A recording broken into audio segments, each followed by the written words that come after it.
What if one day you stumbled across a profile online with your face, your smile, maybe even your name, but you never created it? Imagine scrolling through a dating app, a job site, or a social network and seeing a version of yourself you don't recognize. It's not just a prank. It's not a hacked account. It's something else. In our increasingly digital world, facial recognition, AI image scraping, and deep learning algorithms are scanning billions of faces, often without our consent. These tools are used to train machines, build databases, and generate realistic identities, all without a whisper to the people they resemble. A 2021 study revealed that AI companies have scraped public social media for faces, often violating privacy terms. Apps like Clearview AI have compiled over 3 billion facial images, sometimes producing shockingly accurate doppelgangers for law enforcement, surveillance systems, or commercial avatars. Combine that with GANs, generative adversarial networks, that can recreate photorealistic human faces, and your digital twin might be born without your knowledge. This isn't science fiction. Victims have reported their likenesses appearing in scams, ads, even deepfake videos. Now imagine, a machine thinks you're just another data point. Your features, replicated into code, become currency traded in silence. Deepfakes can move your mouth, mimic your voice, and inject your likeness into fake videos, fraud campaigns, or political disinformation. In one real case, a CEO was tricked into wiring $243,000 after hearing a synthetic clone of his boss's voice. Another woman found her image in AI-generated adult content, created without her consent. These aren't glitches. These are mirrors without morals. And if that mirror starts to speak, move, act without you, will the world believe it's not really you? Or has the simulation already replaced you without asking? What if you began to notice people around you weren't fully real? Imagine walking through your neighborhood and there's that same woman on the corner, always still, always silent. You swear she doesn't age, doesn't blink. Same coat, same stare. This unsettling experience is what many call background people syndrome, the eerie suspicion that some strangers are just there, not living, not moving forward, like code left on standby. But it isn't just imagination. It's your brain, built to survive by ignoring what doesn't matter, filtering the world like a machine-saving power. In psychology, this is linked to predictive coding. Your mind guesses what it expects to see and stops truly processing the familiar. The man with the coffee cup each morning, he becomes a placeholder. Your attention drifts elsewhere. This is heightened in cities, where faces blend into static. Neurologically, prosopagnosia, face blindness, amplifies it, erasing identity until people are nearly indistinguishable. And in states of chronic stress or disconnection, your brain trims more, like a computer running too many tabs. Ad technology, looping ads, cloned avatars, auto-generated profiles. It blurs the line between person and pattern. Some strangers feel more like static noise than living minds. When your perception filters too much, reality thins. And when someone seems too still, maybe it's not a glitch in them, it's the system lagging. Maybe you're the only one seeing the seams. Could it be that in this hyper-simulated world, some people were never rendered fully? Or are you just beginning to wake up to the silent edits your mind makes every single day? Either way, the next time you pass that motionless stranger, ask yourself, have they been watching you this whole time? Or were they never really moving at all? Perhaps your reality is just a little too efficient at hiding its edges. What if walking into a room and forgetting why you came isn't forgetfulness at all, but a glitch in your brain's loading sequence? Imagine you're heading to your bedroom to grab your phone charger. The purpose is crystal clear until the moment you step through the doorway. Suddenly your mind goes blank. You're left staring into space, confused, searching for a memory that feels like it was just there. This is not a coincidence. It's called the doorway effect, a real, studied cognitive phenomenon where your brain essentially hits pause. In 2011, researchers at the University of Notre Dame conducted controlled experiments. They found that people were significantly more likely to forget tasks after walking through a doorway. The brain, it turns out, partitions memories by environment. Each room is like a separate file folder. When you pass into a new one, your mental system quietly saves the old data and prepares new context. But sometimes, the switch is too abrupt. The memory didn't vanish. It just didn't finish loading in the new scene. Ever walked back to the original room and suddenly remembered? That's your brain reopening the old file. It reveals something profound. Your memories aren't lost. They're stored in context, tied to invisible maps your mind constructs. And when those maps shift too fast, you experience what feels like a digital lag in a biological system, a loading pause, a brief fracture in mental continuity. You weren't meant to access that thought. Not yet. It waited in silence, buffering, until reality caught up. What if your memories aren't entirely yours? Imagine a building you've passed every day. You know the red bricks, the rusted door, the flickering neon sign above the window. Everyone in town swears it's always been there. But then a historian starts digging, and there are no records, no permits, no photos, nothing on old maps. It's as if the building appeared from nowhere, and everyone just accepted it without question. This isn't just a local myth, it's a phenomenon called collective false memory, when entire groups recall the same event or object that never existed. The Mandela effect is a famous example. Millions remember Nelson Mandela dying in prison in the 1980s, despite him becoming president later. Others recall non-existent movies, logos, or lines from books that were never written that way. But what if that glitch applies to smaller, quieter details too? Entire towns, families, or neighborhoods remembering something that never was. Neurologically, it ties back to how memory works. Each time you recall a memory, your brain doesn't replay it. It reconstructs it from fragments. During this process, false details can slip in. If someone confidently says the building was always there, your brain may adopt that version, especially if others agree. Our minds are social. They prioritize consensus over accuracy. Over time, these edits become indistinguishable from original truth. But why would there be no records? Human error, lost documents, or urban redevelopment could erase history. Yet, the deeper fear remains. What if something did reset? Not just our memories, but the physical world, with our memory systems rewritten to keep the illusion intact. Reality may not lie in facts or evidence, but in the fragile stories we tell each other, again and again, believing each word more with every retelling. What if reality glitched right in front of us? Imagine looking up and seeing a bird frozen midair, wings still, defying gravity. No wind, no wires, just suspended in silence, like time itself forgot to pass. This eerie occurrence has been captured in real videos across the world. No camera tricks, no obvious explanations. People stare upward, recording birds hovering like paused frames. Some skeptics cite rolling shutter effects, when a camera's sensor scans in slices, making motion appear frozen if the timing aligns with a bird's wing flaps. But many of these videos are shot with the naked eye, without any camera movement at all. Others suggest electromagnetic interference, bursts from nearby power sources disrupting the bird's neural or muscular systems. Infrasound has also been considered, frequencies below human hearing that could theoretically induce disorientation or paralysis. Still, none explain levitation without wing movement. The most unsettling theory? That it's not the bird glitching, it's us. A stutter in the simulation. A single frame skipped in the rendering of our perceived world. For just a second, reality halts, and we notice. The code hiccups.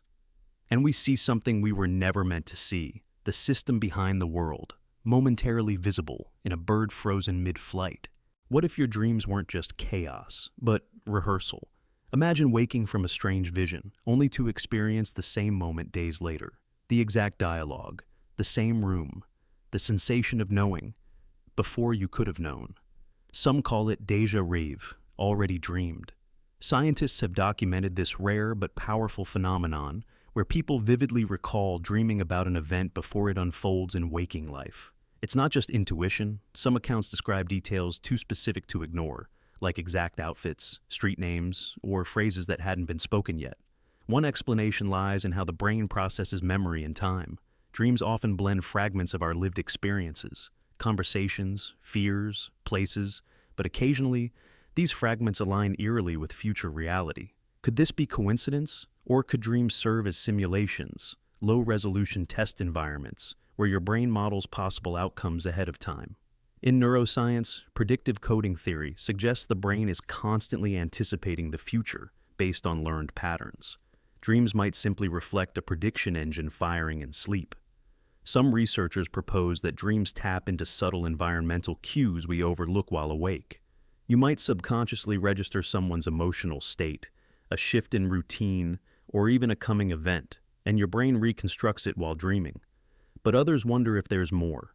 Could quantum consciousness or time loops allow information to leak backwards through the mind, breaking the linear illusion of time itself? When your dream comes true, ask yourself, was it memory? Or a message from your future self calling back through the haze of sleep to warn, to remind, or to prepare you for what's still to come? Maybe the simulation is letting you test reality before it hits. What if the universe occasionally forgets how to be random? Imagine two identical accidents happening in different cities. Same model car, same dent, same weather, even the same stunned expression on both drivers' faces. A coincidence? Maybe. But what if it's something deeper, a glitch in the code of reality itself? This phenomenon, known to some theorists as a perfect symmetry bug, suggests that extreme patterns of mirrored events could be the result of a simulated system struggling to maintain entropy. In a chaotic world governed by randomness, true symmetry isn't just rare, it's suspicious. Nature favors variation. Even identical twins develop subtle differences. So, when we see events repeating with eerie precision, like lightning striking twice in the exact same spot, or two people saying the same obscure phrase on the same day across continents, it raises a question. Is this reality or repetition? Computer simulations, especially those attempting to mimic organic chaos, often run into the same problem. As complexity grows, systems sometimes default to mirrored outputs when they can't resolve entropy efficiently. This isn't just speculation. In AI training, overfitting creates echoes. Different inputs produce identical results because the system can't tell them apart. If we're in a simulation, these symmetry bugs could be the cracks, evidence that the program isn't as random as we think. So, the next time you hear about two unrelated tragedies with matching details, or dream of an event that happens hours later, don't dismiss it. It might not be a premonition. It might be the simulation rebooting, slipping, or simply copying and pasting where entropy used to live. What if some people you meet aren't truly present? Imagine asking a stranger a heartfelt question, something raw and honest like, "Have you ever been in love?" And all you get back is a strange, off-topic answer, generic, hollow, almost like their brain skipped a beat.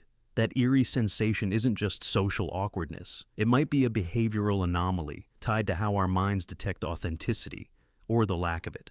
Psychologists call this scripted interaction. When someone sticks to pre-learned social scripts, small talk, cliches, vague responses, it can feel like they're operating on autopilot. In mild cases, it's just habit. But in more severe forms, like after trauma, during dissociative episodes, or certain neurological conditions, people genuinely revert to behavioral loops. Their minds lock into pre-approved dialogue, avoiding unpredictability or emotional depth as a form of protection. Studies of autism, PTSD, and depersonalization show the same thing. When overwhelmed, the brain defaults to mechanical responses. It's not a lack of feeling, it's the overregulation of it. Too much control, too much fear of deviation.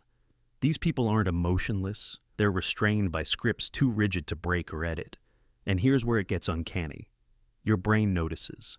We're wired to read tone, rhythm, micro-expressions. When someone replies with perfect grammar, polite tone, but zero depth, your subconscious flags it. Something's off. The illusion of human spontaneity shatters. And in that quiet, chilling moment, you realize they weren't coded for improvisation. They were running a script. And just then, it glitched, revealing the hollow code beneath. What if the Earth itself could glitch? Imagine walking through a quiet forest or remote valley. You have a GPS app open. The map says you're walking straight, but after 30 minutes, you realize something's off. You're back where you started, without ever turning. Your steps feel logical, consistent, even careful. But the trail, the landmarks, even the sunlight seem caught in a loop. It's not a feeling of being lost. It's being trapped inside a map that refuses to align with reality. Time dilates, the wind feels wrong, and the ground underfoot echoes something unexplainable. These anomalies, called GPS misalignment zones, are real. There are places on Earth where GPS signals distort beyond explanation. Some zones experience magnetic interference from ancient iron deposits or volcanic activity, while others twist signals through urban canyons or underground reflections. But there are cases where none of these apply. Remote, untouched land with no metal, no towers, and still, everything goes haywire. People report walking in one direction and ending up where they started. Devices glitch, maps spin, and even the sun's position seems inconsistent. Scientists have recorded signal echoes and direction confusion lasting hours, with GPS coordinates spiraling instead of stabilizing. It's more than bad data. It feels like the laws of space are being rewritten in real time. Could these be micro-anomalies in Earth's gravitational field? Ancient sites layered with energies we've forgotten how to measure? Maybe they're scars of a deeper structure. Evidence that our world, like software, sometimes hits corrupted code. In these zones, logic breaks quietly, and you're left circling reality itself, with no way to map your way out. What if time wasn't as stable as we believe? Imagine waking up and realizing hours have passed, but you have no memory of them. Not sleep, not distraction, just a void. No text sent, no calls made, no GPS trail. Even smart devices show logs abruptly stopping. This isn't fiction. It's the missing time bug. Thousands report moments where reality continues, but they simply weren't present in it. Commuters losing entire rides, hikers finding themselves miles ahead with no memory of the walk, pilots reporting normal flights with unexplained time gaps. Some try to explain it with microsleeps, dissociation, or stress-induced blackouts. Neurological studies cite transient global amnesia, but in many cases the context doesn't fit. These aren't trauma victims. They're alert, healthy, and aware, until suddenly, they're not. And sometimes, more than one person experiences the same time gap at once. That shouldn't be possible, unless it's not in the brain, unless it's in the code. One theory speaks of cognitive desynchronization, a mental clock slipping out of sync with objective reality, but another dares to go deeper, a simulated reality patching itself. When a section of the timeline becomes corrupted, maybe by accident, maybe by exposure to something forbidden, the system rewrites it. Your memory isn't gone. It was never meant to be written. What you lost wasn't time, it was access. That moment was redacted. You were shifted back into place, your mind blurred, your timeline sealed. What if the night sky isn't as permanent as we believe? Imagine looking up and seeing stars shift, not slowly across months, but instantly, as if someone dragged a mouse across the heavens and reloaded a texture. In rare online footage captured by skywatchers, constellations appear to rearrange in real time, stars blinking out, reappearing elsewhere, or shifting positions in mere seconds. Some call it lens flare, atmospheric distortion, or digital glitching. But what if it's something deeper? What if reality, what we see above us, isn't solid at all? In game design, a skybox is the fixed dome projected around a player to simulate the illusion of an endless sky. Now, imagine that same principle applied to reality itself. Could we be living inside a simulation where the night sky is nothing more than a rendering, a projected visual stitched together to make us feel grounded? In 2017, astronomers in Chile reported anomalies while calibrating a wide-field telescope. For several frames, known stellar coordinates jittered and blurred, only to return perfectly aligned moments later. A glitch or a reset. Quantum physics shows us particles remain in flux until observed. So what if the stars only exist where we're looking? Is the sky above us a stabilized interface, refreshing faster than we can notice, except when it glitches? Some experts even speculate these moments could stem from cosmic ray interference or synchronization errors in satellite-based space imaging networks. These flickers, these rearrangements, may not be errors. They may be resets. Proof we're watching a live feed that sometimes forgets its own programming.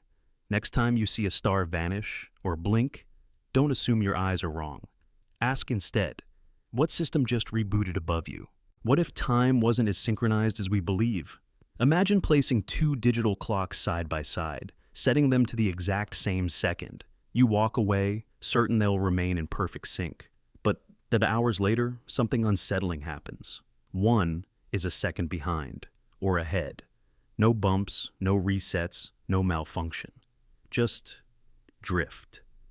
This strange event, known in some circles as the clock sync slip, feels harmless, until you realize what it suggests, that time, even in the same room, might not be absolute. Physics tells us time is relative. Einstein proved that gravity and motion distort it. But we assume that in a still climate-controlled room, time should tick uniformly.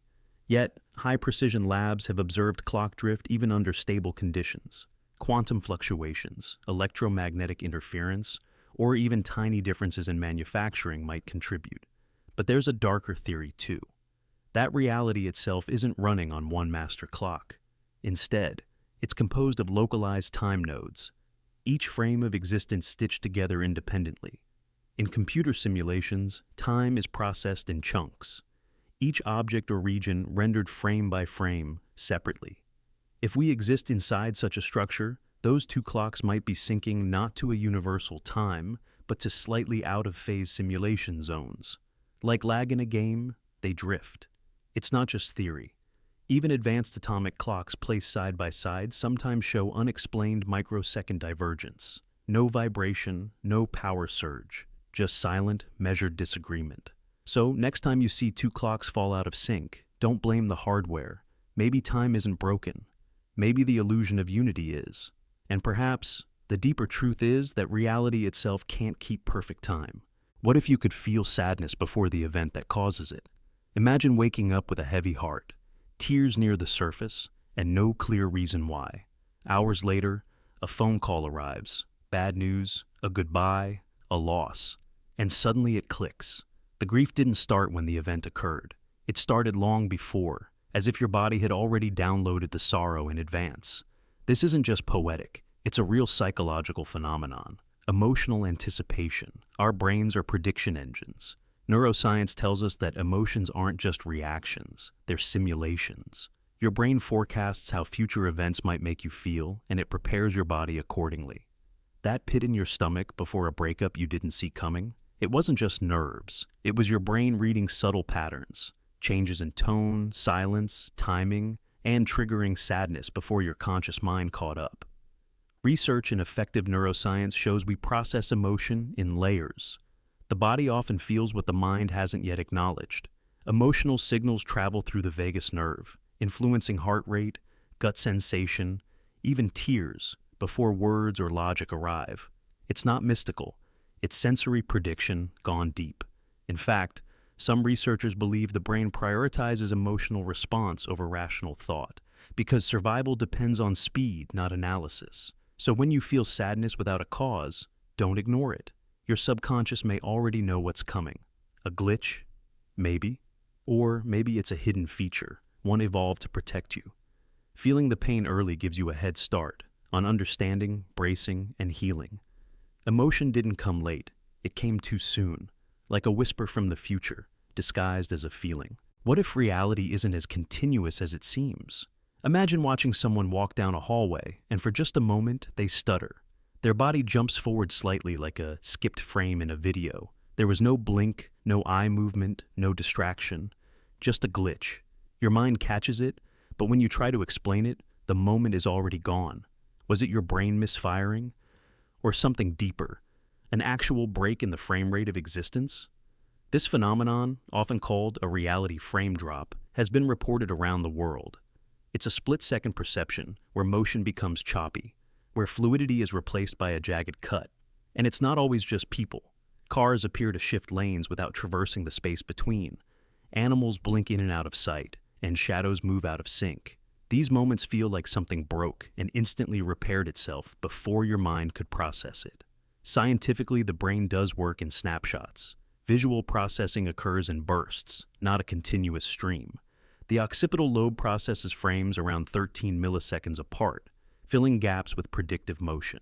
But when expectation fails, due to fatigue, electromagnetic interference, or unexpected motion, the brain's interpolation collapses. You don't just perceive a glitch, you live inside one. Some researchers believe this could be a form of transient temporal dyschrony, your sense of time slipping milliseconds behind reality. Others wonder if it's a tiny seizure, or a micro-dream fragment bleeding into the waking world. But a deeper, more haunting idea remains. What if you really did witness a rendering error? What if reality isn't solid, but streamed, just like a game buffering in real time? If so, then that frame drop wasn't your mistake. It was a moment when the simulation lagged, and you noticed. What if randomness wasn't random at all? Imagine flipping a coin, rolling dice, or shuffling cards. Yet the outcomes keep repeating in ways too exact to ignore. The same numbers, the same draws, again and again. You tell yourself it's coincidence, but deep down, it feels programmed. This is the RNG repetition pattern, an eerie phenomenon where statistically improbable sequences appear with suspicious frequency. Casino dealers report uncanny repeats. Gamers rolling virtual dice encounter loops, like the system forgot to shuffle. Statistical flukes? Maybe. But when independent systems, analog and digital, mirror the same glitches, it suggests something deeper. True randomness by nature resists predictability. Yet, these patterns persist. Scientists argue that human pattern recognition is overactive. We see order in chaos. But what if we're not imagining it? What if we're glimpsing a fault in the random number generators that run our reality? Computers use pseudo-randomness, math-based systems that eventually repeat. What if the universe does too? A cosmic PRNG with a cycle too vast to see, until now. Every repetition might be a sign we're nearing the edge of that loop, not just in games, but in life itself. The same events, same decisions. Deja vu wasn't memory, it was execution replay. Like a rerun you didn't know you'd seen. If chance is coded, then nothing is left to chance. And the dice were never rolling freely. They were following instructions, like code rerunning a subroutine, because the outcome must align with the system's goal. Even chaos, it seems, can be simulated. If the patterns continue, maybe it's not proof of design failure. Maybe it's proof we're running out of new outcomes now. What if certain places on Earth aren't fully rendered? Imagine walking into a clearing where the world feels unfinished. No birds, no wind, no bugs, no sound at all, just static in your ears and fog that never quite moves. These spots exist. Urban explorers and hikers report entering zones that feel artificial, empty, silent, and off. Some call them liminal spaces or fog rooms. But what if they're more than aesthetic? What if they're parts of the simulation that never fully load? In game design, low-resource areas are sometimes filled with placeholder textures. Fog, blurred backgrounds, minimal physics to reduce computing load. Could something similar happen here? Environments that only generate detail when needed or remain inactive until noticed. People describe entire forests that feel dead, schools with no echo, buildings with light but no warmth. Psychologists explain this as derealization, a break between perception and reality, but the consistency of these locations hints at something more. What if these spaces are memory light zones in the simulation? Places no one thinks about, where the program saves energy by leaving the scene half-built. Some theorize these could be interstitial zones, buffers between major rendered areas. Others believe they're testing environments, debug rooms we were never meant to see. In 2013, a man hiking in Poland described walking through a foggy valley where his compass spun, GPS failed, and his breath echoed wrong. When he turned back, the valley was gone. So when you find yourself standing in a fog room, surrounded by silence too loud to ignore, ask yourself, did the world glitch? Or are you standing in a forgotten corner of the map? What if the eyes looking back at you in the mirror weren't yours? Imagine glancing at your reflection, and for a split second, something feels wrong. Your expression is delayed. Your eyes don't shine. Worse, they don't reflect light at all. In photos, too, they sometimes appear empty. Not red from flash, not shadowed. Just void. This unsettling experience, often called eyes that don't reflect, has sparked theories ranging from the psychological to the metaphysical. But what if it's neither? What if it's a sign of a deeper rendering flaw? In digital simulations, rendering issues can cause eyes, complex reflective surfaces, to fail. The illusion breaks. In our world, eyes are supposed to reflect. They're moist, curved, rich in depth. They catch glints of light, shimmer with life. So, when they go dull or vanish in reflections, something inside us recoils. Some say it's lighting. Others claim it's dissociation, a psychological break where the self becomes a stranger. But sometimes, even strangers notice. Your eyes looked wrong, they whisper, and you can't explain why. camera sensors don't selectively erase reflections, and mirrors don't misfire unless reality glitches between what's seen and what should be. The brain's pattern recognition is powerful. If your reflection doesn't blink right, if your gaze feels hollow, your mind detects the anomaly instantly. Could this be a skipped frame in the rendering engine? A fracture between identity and projection? Perhaps these aren't just perception errors, but moments when reality stutters, like a skipped beat in existence itself. Maybe the renderer isn't failing. Maybe it's trying to remind you. Your presence is thinning. You're still here, but only mostly. And the mirror, for just a moment, lets you see how little of you remains in frame. What if your phone ringing wasn't real, but your brain thought it was? Imagine standing in a quiet room when suddenly you feel your phone vibrate. You reach for it, nothing. No notification, no call, and yet you were sure. You heard it. You felt it. This isn't madness. It's called phantom vibration syndrome, and millions experience it every week. A real sensation triggered by nothing. No ring, no buzz, just a glitch in your nervous system's predictive code. Our brains are pattern-hungry machines. In an age of hyperconnectivity, we've trained ourselves to anticipate constant input. Every ping, buzz, and vibration becomes etched into our neurological pathways. The more we expect it, the more our brain fills in the gaps. Eventually, it doesn't wait. It fires first. A hallucination, not from delusion, but from conditioning, from routine so strong it rewires instinct. Studies suggest up to 90% of smartphone users experience phantom rings or vibrations. And it's not just psychological, it's neurophysiological. The brain misreads external signals like clothing pressure, tiny muscle movements, or background noise, and falsely tags them as alerts. Even the auditory cortex can respond to imagined sounds, particularly if you're emotionally invested in hearing them.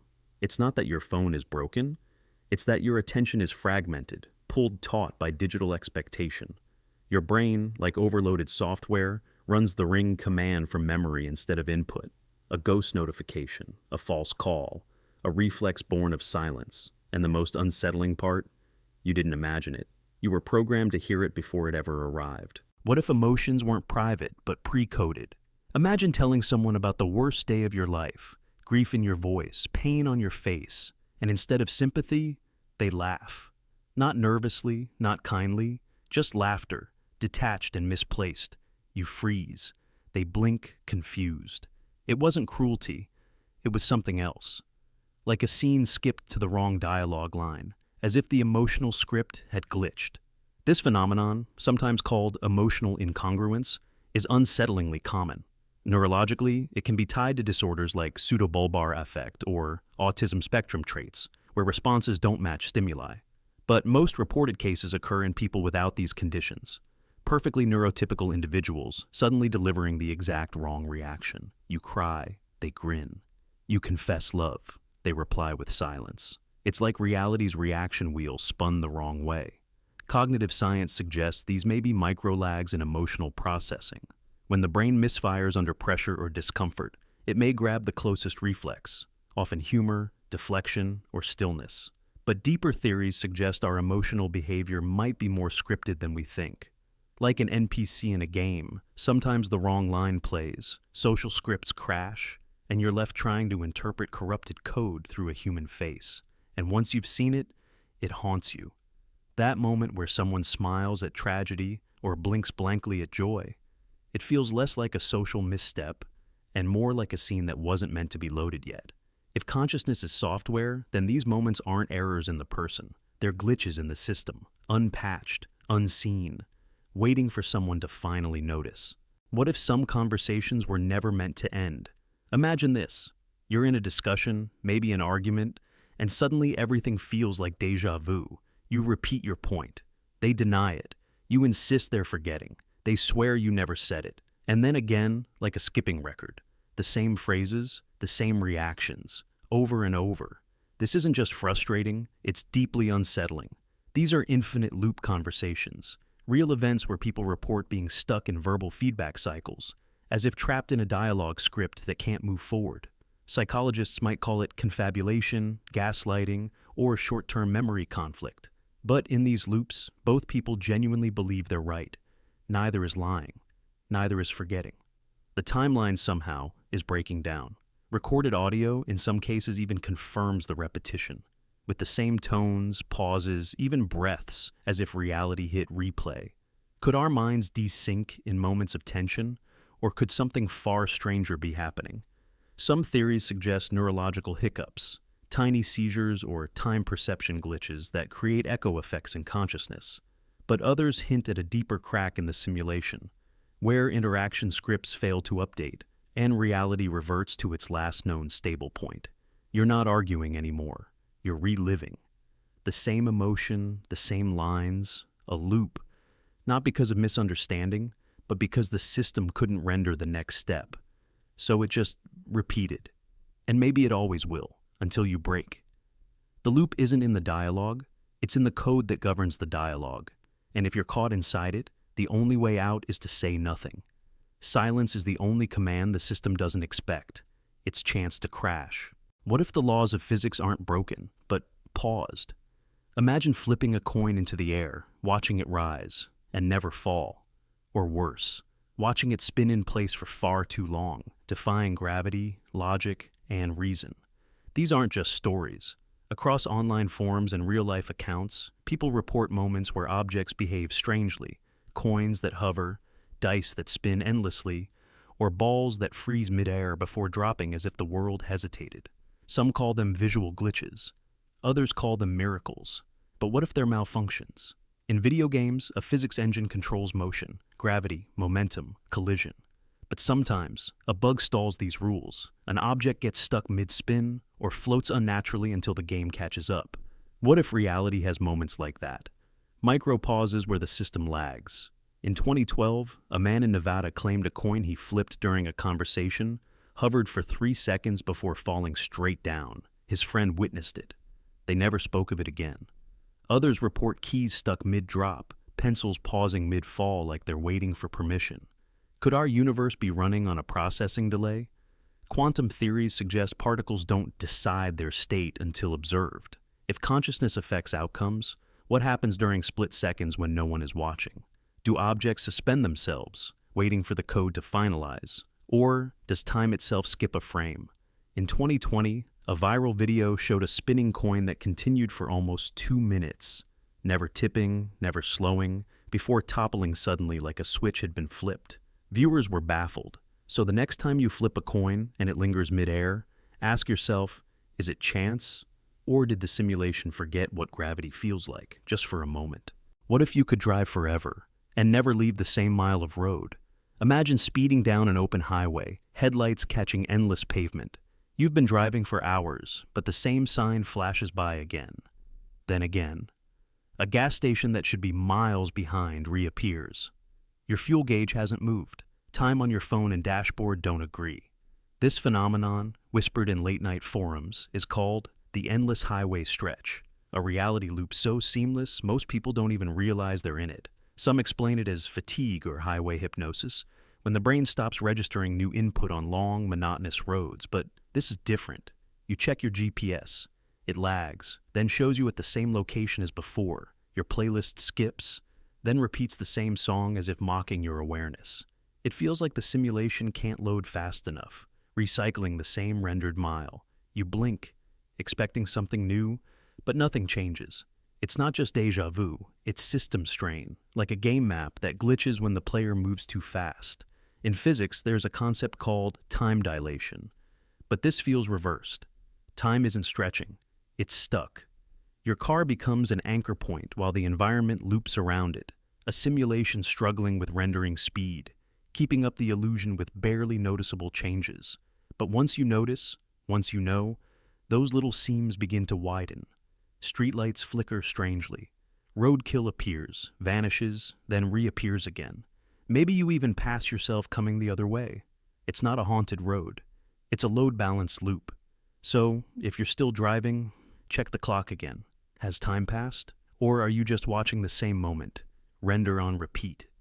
If the fuel doesn't run out, if hunger never comes, if no destination appears, ask yourself, did the road stop, or did reality forget to move forward with you? What if light could hit an object and not cast a shadow?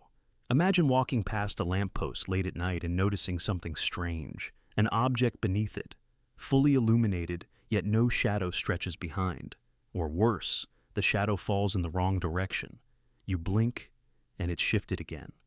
This isn't a trick of your eyes. It might be a glitch in your brain's rendering engine, where the laws of light fail to load in zones of low perceptual resolution. Light obeys rules. It travels in straight lines, casts shadows opposite its source, and behaves predictably across surfaces. But what happens when that logic fails? In states of dissociation, extreme fatigue, migraines, or altered consciousness, people report seeing objects with warped, missing, or delayed shadows. Psychologists call this perceptual dissonance, where sensory input no longer aligns with expectation. Neurologically, it's a momentary fault in the brain's light mapping algorithms. Microsaccades, those tiny, involuntary eye movements, are responsible for creating a smooth visual field. But if your brain's stitching process lags for even a frame, shadows can misalign, vanish, or behave unnaturally. It's not just eerie, it's a visible breach in how you construct the world. But here's the unsettling part. What if it's not just your brain? What if the world is rendered in data layers, and sometimes the lighting system doesn't fully load, like a video game asset missing its shadow map? The object exists, but its consequences don't. A light shines, but casts no truth. And for a moment, the illusion of physics shatters, revealing not absence, but error. What if the direction itself could be broken? Imagine walking through a quiet valley, holding a compass in your hand. You expect north to be north, but the needle starts spinning, slowly at first, then rapidly, erratically. You tap the glass. The compass is fine, but it can't find direction. You check your phone. No signal. The GPS stutters. Maps reload and freeze. It feels like the environment is procedurally confused, as if the rules that define space are being rewritten in real time. These are known as magnetic anomaly zones, places where the Earth's magnetic field behaves unpredictably. Some are near fault lines or volcanic formations, where magnetite-rich rock distorts the field. But others appear in places without any geological explanation. Pilots have reported equipment failures in such regions, compasses swinging wildly or even reversing. Travelers describe walking in circles despite careful navigation, like being trapped in a maze coated by error. One such area is the Devil's Sea near Japan, called the Pacific's Bermuda Triangle. Ships disappear, instruments fail. Another is the Matotsovank Monastery region in Armenia, where hikers' compasses spin and phones die. These disruptions can't always be traced to known physical causes. Some suggest localized electromagnetic pulses. Others blame solar activity. But none of these fully explain the sensation of being trapped in a pocket where space loses its coherence. What if these aren't accidents, but signs of deeper fractures in the simulation? Regions where magnetic logic collapses, where environmental data loops and resets, like a corrupted file on a hard drive. If so, then that spinning compass isn't a malfunction. It's a warning that you've stepped into a zone the system doesn't know how to render. What if sleep wasn't just rest, but a reset button? Imagine lying in bed, your mind racing with pain, regret, or fear. It's unbearable. You think you'll carry that feeling forever. But then, you wake up. And somehow, it's gone. Not resolved, not healed, just gone. No tears, no tight chest. The emotion has been wiped clean. This is the sleep reset phenomenon, a strange, real experience where intense emotions vanish overnight, leaving no trace but the memory of how bad it felt before. Psychologists suggest that during REM cycles, the brain reprocesses emotional memory, reducing its sting. But in these cases, it's more than that. It's like an emergency reboot. People describe falling asleep mid-breakdown and waking up as if their brain force-closed every background process. No sadness, no anger, just a strange emptiness, like their operating system relaunched without saving work. Is it survival? A last-ditch neurological defense against overload? Or something stranger, like the brain severing access to corrupted memory files to preserve system stability? You didn't get over it, you just lost access to it. Maybe the system made a call. This pain cannot continue. And with one sleep cycle, it removed the emotion, the data, even the context. You wake up lighter, but haunted by the knowing that something inside you had to be erased to keep you going. But what if it wasn't your brain doing it? What if, in moments of collapse, something outside steps in to clean the system? Something watching, preserving function, and somewhere that deleted emotion still waits, paused, not gone, waiting for the next time you break, waiting to resume what was never meant to heal, just be contained. What if the world around you wasn't fully loaded? Imagine walking through an old house and finding a sealed door, no knob, no hinges, just outline and paint, or passing a hallway window that looks into a room, with no way in, no entrance, no plans. People across the world report finding these anomalies. Staircases that lead to brick, and closets behind drywall, or GPS routes ending at blank walls. Some say it's bad architecture, but others whisper of dead geometry, areas not meant to be accessed. In game design, developers often create fake doors, unused rooms, or blocked corridors to simulate depth. They're called null spaces, parts of a world that appear real but serve no purpose. Sometimes, unfinished or deprecated map assets remain hidden behind textures. What if our reality has the same quirks? In 2004, renovators in London discovered a hidden apartment behind a wall, completely intact, untouched for decades. No record, no explanation. In the US, a homeowner opened a basement wall to find a sealed-off room with old newspapers and rusted tools, dated from a time before the house was built. Could some structures be leftovers from older versions of the world?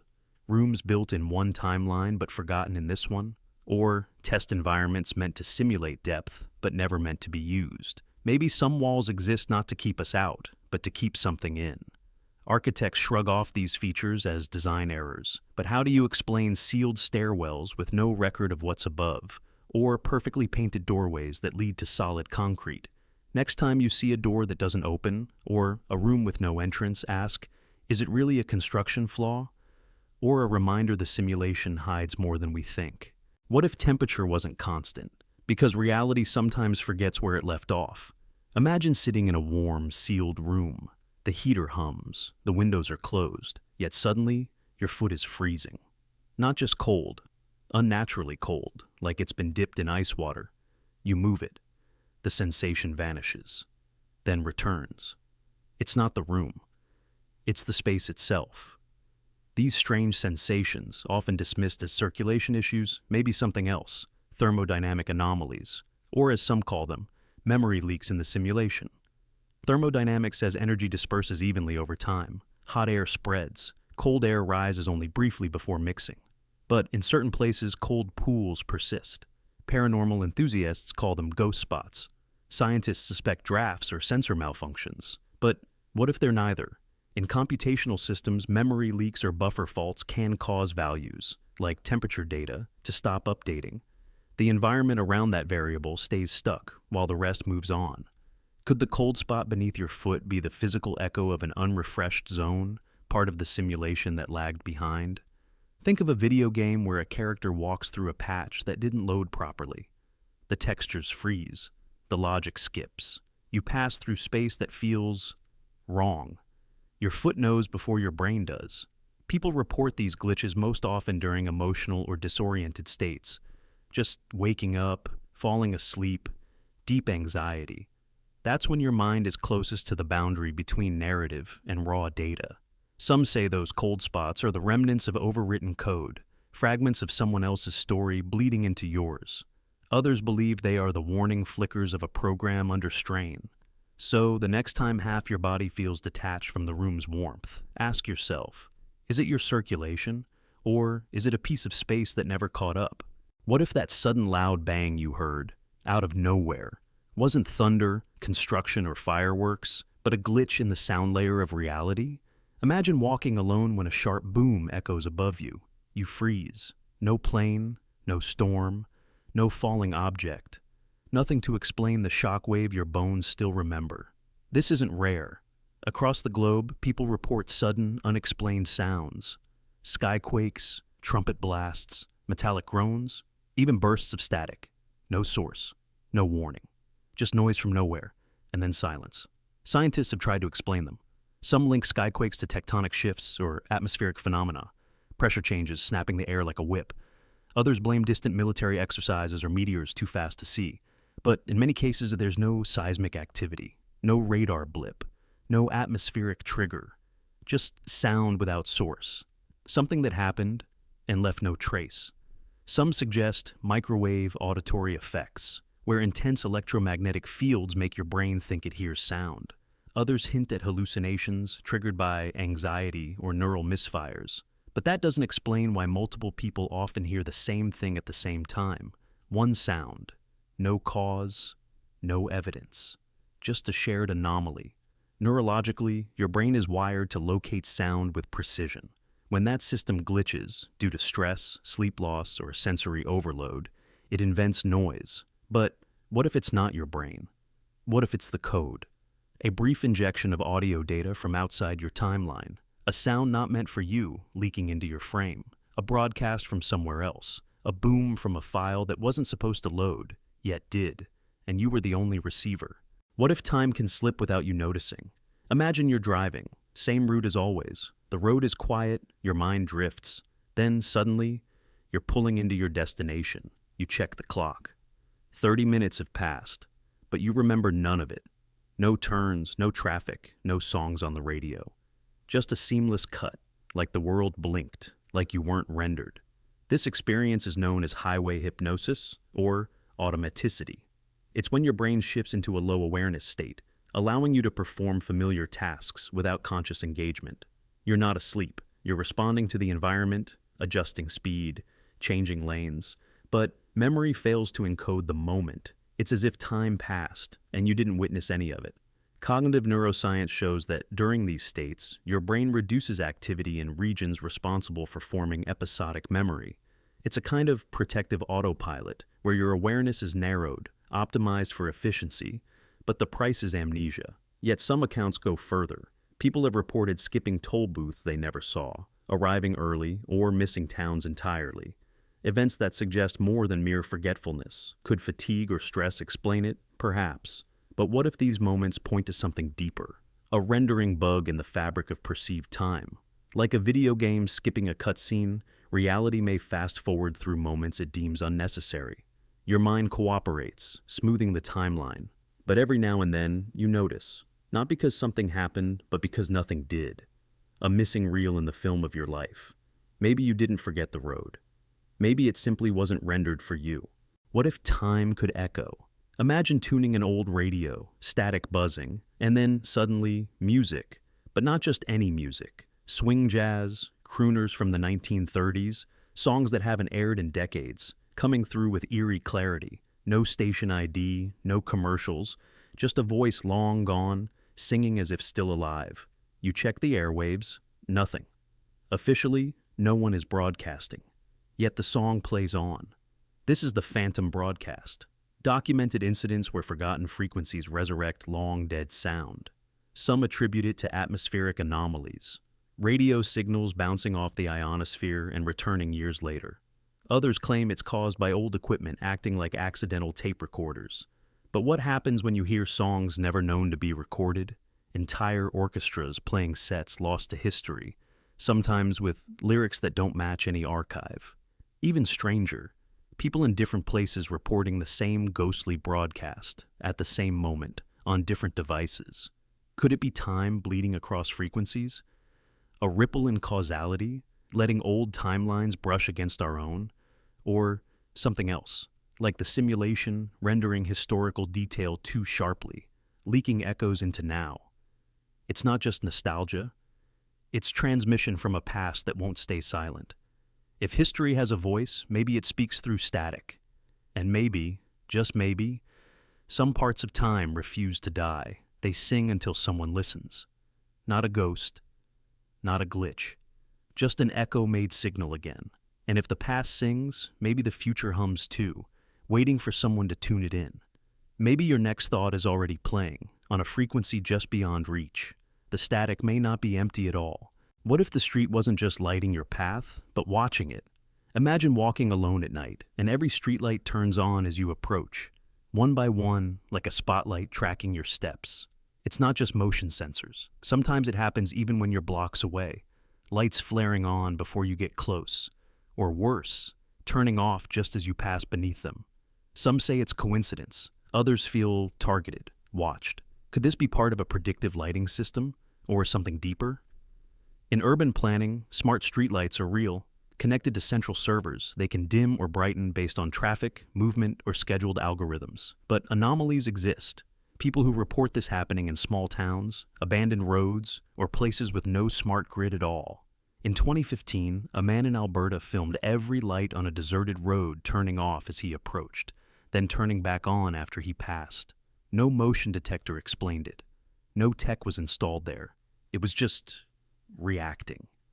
Another case described a rural trail where lights blinked in perfect sync with a runner's footsteps, always just ahead, never behind. Some theorists believe this could be the simulation adapting its lighting script in real time, updating your environment the way a game engine loads textures as you move. If reality is rendered around conscious observation, then light might not just illuminate, it might respond. Your presence could be triggering code meant to stay hidden, a moment when the system forgets to mask its logic. Maybe this is why it always happens when you're alone, when no one else is watching but you and the machine. So, next time you walk alone and the lights seem to follow you, ask, is it modern efficiency? Or did the system just notice you're awake and decide to say hello? What if you weren't just having déjà vu, but actually living the same day, again? Imagine waking up and everything feels too familiar. The same coffee spill, the same phone call. Someone says a sentence and you already know the next word. At first, you laugh. A coincidence, but it keeps happening. The weather, the traffic, the way your friend scratches their head before asking the same question they did yesterday. You start to wonder, is time looping or is the simulation stuck? These moments are often brushed off as psychological phenomena, déjà vu, pattern recognition, or even a misfiring hippocampus. But what if these sensations are the result of something deeper, an actual recurrence in time? In coding, when a system encounters an error but can't crash, it loops, repeats the last stable frame. Could reality do the same? People have reported glitch days for decades. Not just routine, but identical sequences. The feeling that you've answered the same email, heard the same joke, even seen the same bird land in the same spot. And while we attribute much of it to tiredness or memory distortion, the sheer precision sometimes defies logic. What if, under extreme strain or instability, the simulation prioritizes local stability over progression? Like a scratched record, it replays what worked last. You go to bed hoping for something new, but when you wake and the radio says the same headline, you feel the dread set in. What's scarier than time repeating? Time pretending it hasn't. A perfect illusion that resists all change. So, if today feels eerily familiar, don't ignore it. You might not be stuck in time. Time itself might be stuck around you, rewinding in place, while you play your part again, and again, and again. What if that stranger you saw twice today wasn't the same person, but a copy? Imagine walking past someone with striking features, the red jacket, the crooked smile, the same backpack. Hours later, on the other side of town, you see them again, identical, but they don't recognize you. Same walk, same face, no memory. Your mind reels. Was it a glitch in memory, or something deeper? This isn't just déjà vu. Psychologists call it face misidentification or false recognition, often tied to how the brain processes and stores facial data. We categorize faces by patterns, not precision. But when two strangers match too closely in detail, it breaks that rule. Your brain fires the match found alert, only there's no logic behind it. Just replication. In rare cases, people encounter what feels like a repeated human template. Same hairstyle, clothing, gait, down to eerily exact gestures. Some call them NPCs, behaving as if loaded from the same source file. Urban legends aside, studies show we underestimate the probability of lookalikes. But statistics can't explain perfect mirroring on the same day, in different places, with no connection, no interaction, and no deviation. Could it be cognitive error? Possibly. Or a brain glitch misaligning recent memory. But another theory suggests something stranger. What if reality loads people the same way video games load assets? Efficiently, with recycled appearances when scrutiny is low. A rendering shortcut. A copy-paste bug in the simulation's crowd design. Not a twin, not a clone, just reused code. You saw them twice, but maybe, just maybe, they were never meant to appear more than once. What if the sky isn't just atmosphere, but interface? Imagine staring up at the clouds on a calm day. You're watching them drift when something catches your eye. A section flickers, then resets. A cloud that was there a moment ago pops back into place. Or repeats. You rub your eyes, but the glitch persists. Not a hallucination. Not imagination. Just a moment when the sky behaves like a corrupted screen. This strange occurrence is often described as texture tearing, where digital environments fail to align smoothly. In gaming, it happens when a graphics processor can't keep up with movement, causing parts of an image to lag or misplace. But how could such a phenomenon happen in real life? Some meteorologists blame pareidolia, the brain's tendency to find patterns where there are none. Others suggest unusual lighting, wind shears, or rare cloud formations overlapping with eerie symmetry. But too many witnesses report near-identical glitches, clouds that flicker on loop, vanish in pieces, or behave in copy-paste patterns. Pilots have noted sky anomalies, patches of cloud repeating like tile textures. Weather balloons have logged temperature drops and electromagnetic noise with no clear cause. It's not about misidentifying clouds. It's about watching the sky behave like it's trying to convince you it's real. Could this be evidence of the environment being rendered dynamically, with the sky as one vast projected illusion? A system streaming clouds as visual data, glitching under pressure or observation? Or perhaps a layer of the simulation misfires, torn textures revealing where perception thins. If the weather is coded for immersion, then maybe what you saw wasn't a weather oddity. It was reality forgetting to load properly. What if reality sometimes loads in too well? Imagine walking down a street you've passed 1,000 times, and suddenly, everything sharpens. The sidewalk's cracks stretch like tectonic plates. You see every pore on a stranger's face. Dust motes dance in golden light. Colors bleed into surreal intensity. You freeze. The moment feels too detailed, too real. This isn't just noticing. It's as if the texture pack for your life just updated. These are sudden hyperreality moments, real experiences where perception hits max clarity without warning. Some call it derealization, a dissociative symptom. Others link it to migraines, epilepsy, or anxiety. But there's something else. These events often happen in moments of extreme stillness, or just before something major shifts in your life, as if the simulation is prepping for a new render. In those seconds, it feels less like you're observing the world, and more like the world is observing you, testing your presence. Some researchers believe these moments may reflect heightened sensory gating, your brain temporarily lowering its filters, letting in raw, uncompressed data. But it doesn't explain the emotional weight. Many report feeling watched, or like they're awake in a dream. Not afraid, just aware, deeply aware. So what if this isn't a glitch, but a feature, a peek into base reality, the full resolution version?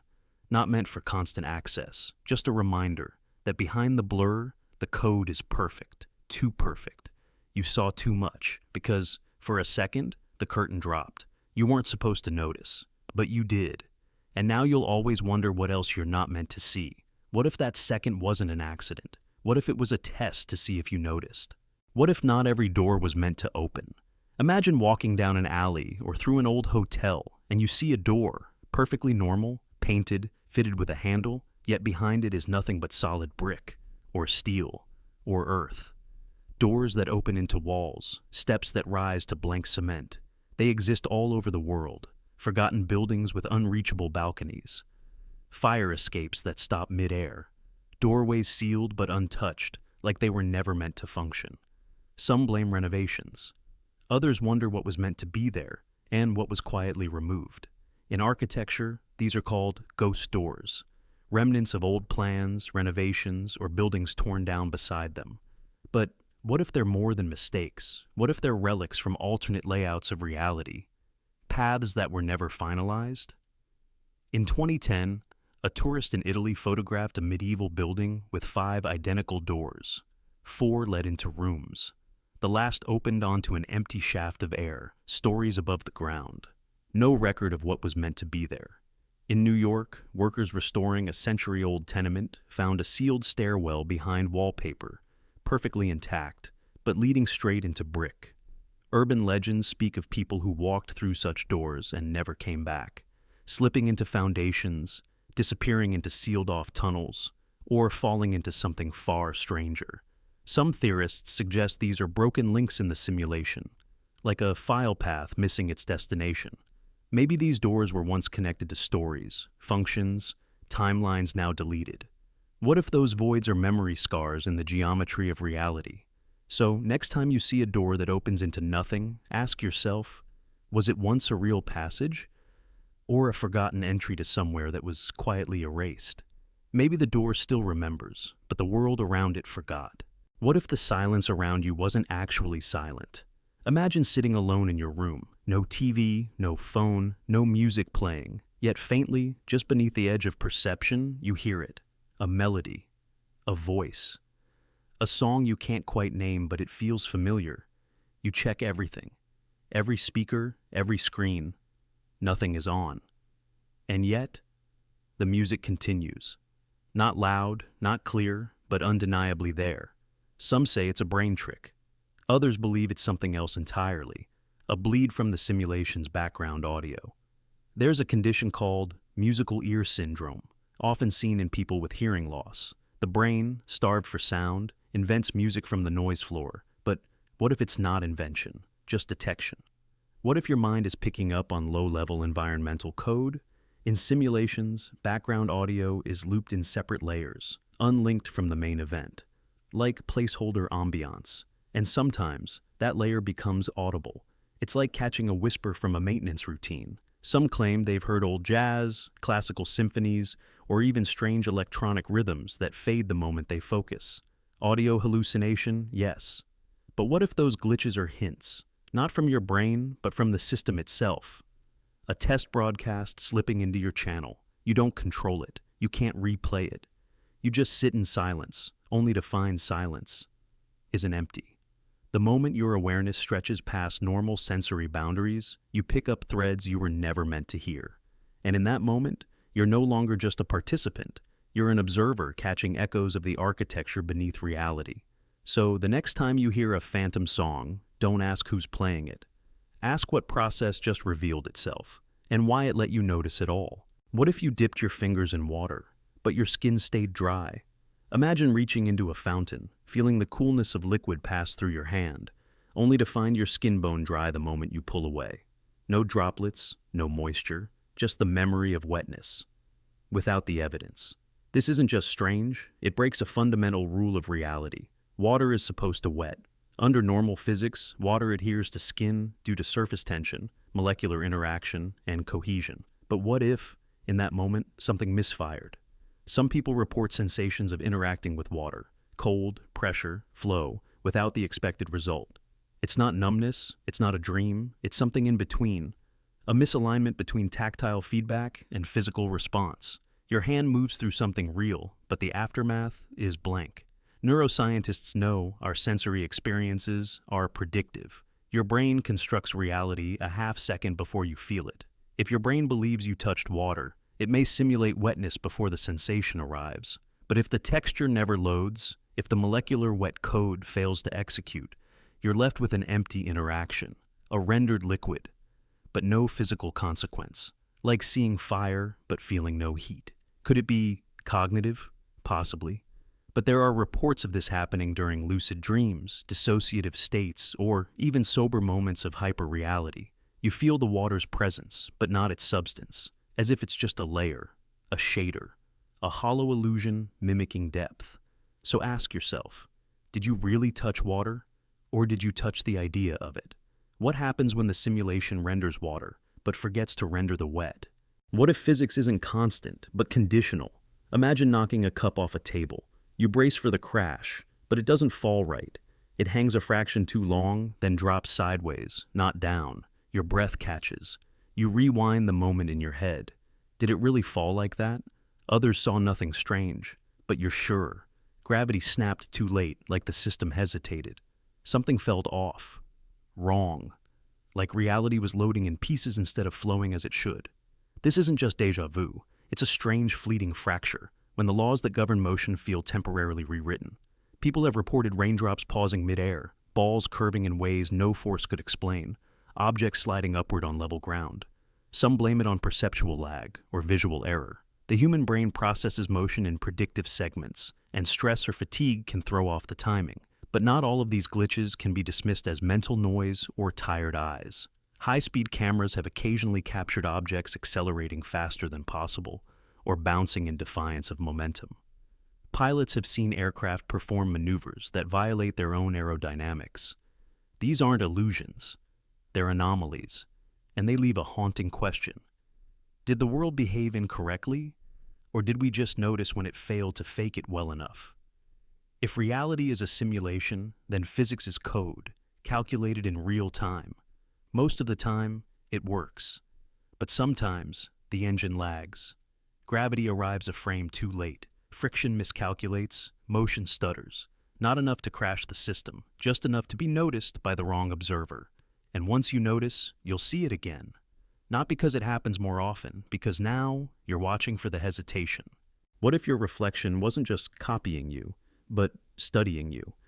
Imagine looking into a mirror, expecting the usual symmetry, and something feels off. Your hand raises, but the reflection's movement lags. You blink, and for a split second, it doesn't. It's subtle, almost deniable, but undeniable once you've seen it. These are real moments people report. Mirrors that blink out of sync, angles that don't match reality, reflections that feel conscious. Like they're not just showing you, but checking you. Some blame lighting tricks or brain fatigue. Others point to tiny processing delays in visual perception. But the unsettling part is consistency. People across the world have described near-identical anomalies. Mirrors that twitch, glitch, or seem to observe back. In some cases, individuals have set up cameras, only to find their reflection doing something different than they remember. Could it be a breakdown in simulated physics, a rendering delay in a system that usually mirrors flawlessly, or something more ancient, an echo of folklore where mirrors were seen as portals or traps for the soul? Maybe what stares back isn't just light and surface, but something else, waiting, calculating. And if mirrors can glitch, what else can? What if the thing in the mirror knows it's not you, but you don't? What if the reflection isn't behind, but ahead, watching you, predicting you, becoming more like you every day, until it doesn't need you anymore? Maybe the mirror isn't copying you at all. Maybe it's remembering you and forgetting the rest. And maybe one day, the one on the other side will blink first and keep its eyes open, watching even when you walk away, waiting for its turn. What if someone could be erased, not just forgotten, but deleted from reality itself? Imagine a person everyone remembers clearly, their name, face, the conversations you shared. But one day, you search for them and find nothing. No social profiles, no public records, no photos. Old texts disappear. Yearbooks are missing their face. It's like they never existed. But you remember them. So do others. Yet, proof is gone. How? In 2014, a woman in Toronto tried to reconnect with a childhood friend. 5 people remembered her vividly, but she couldn't find any trace. No birth certificate, no family, not even a footprint in school records. It was as if the universe had redacted her. Some blame faulty memory or mass misremembering, like the Mandela effect, where groups recall an alternate version of reality, but others suggest something more chilling: reality edits, simulation resets. Someone pulled from the code mid-sequence. If our world runs on a system, like a simulation, then removing a person's presence wouldn't just mean death. It would mean a patch update, data scrubbed, threads rerouted. Only the memory echoes remain. Like software, the universe might occasionally need to clean corrupted entries, or erase characters no longer useful to the narrative. These aren't just people who died. They're people who vanished across every dimension of proof. No trace, no file, no shadow left behind. So, next time you remember someone no one else can find, ask yourself, did they move, or were they overwritten? And what happens when the system decides you're next? Will your face fade from photographs, your name dissolve from memories, your history wiped with a keystroke, and no one even notices? What if the sky above you sometimes forgets how to render itself? Imagine looking up on a cloudy day, thick cover, muted sun, and there it is, a perfect circle carved into the clouds. Not wispy, not natural. A clean geometric hole like someone erased a chunk of sky with a digital tool. No rain, no storm. Just a suspicious absence. Meteorologists might call it a fall streak hole or a punch cloud, but even they admit, some are too precise, too timed, too still. These are the cloud glitches, and they may be more than weather. Fall streak holes form when supercooled water droplets suddenly freeze and fall, leaving a gap.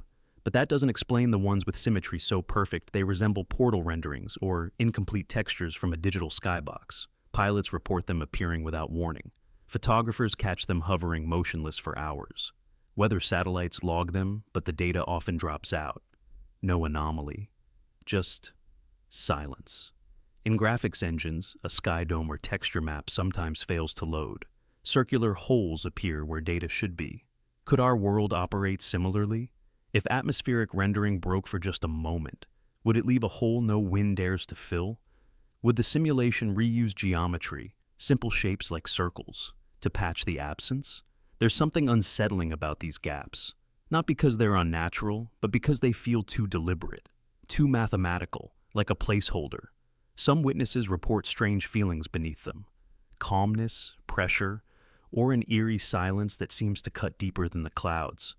The next time you see a circle in the sky, don't just take a picture. Ask why that shape is so familiar to the human mind, and why even science, built on precision, sometimes looks up, shrugs, and quietly admits, we don't know what that is. What if you saw a color that doesn't exist, one you can't describe, can't name, and can't remember? Imagine for a fleeting second your eyes catch something beyond the rainbow. Not red, blue, green, or any mix in between. Something new.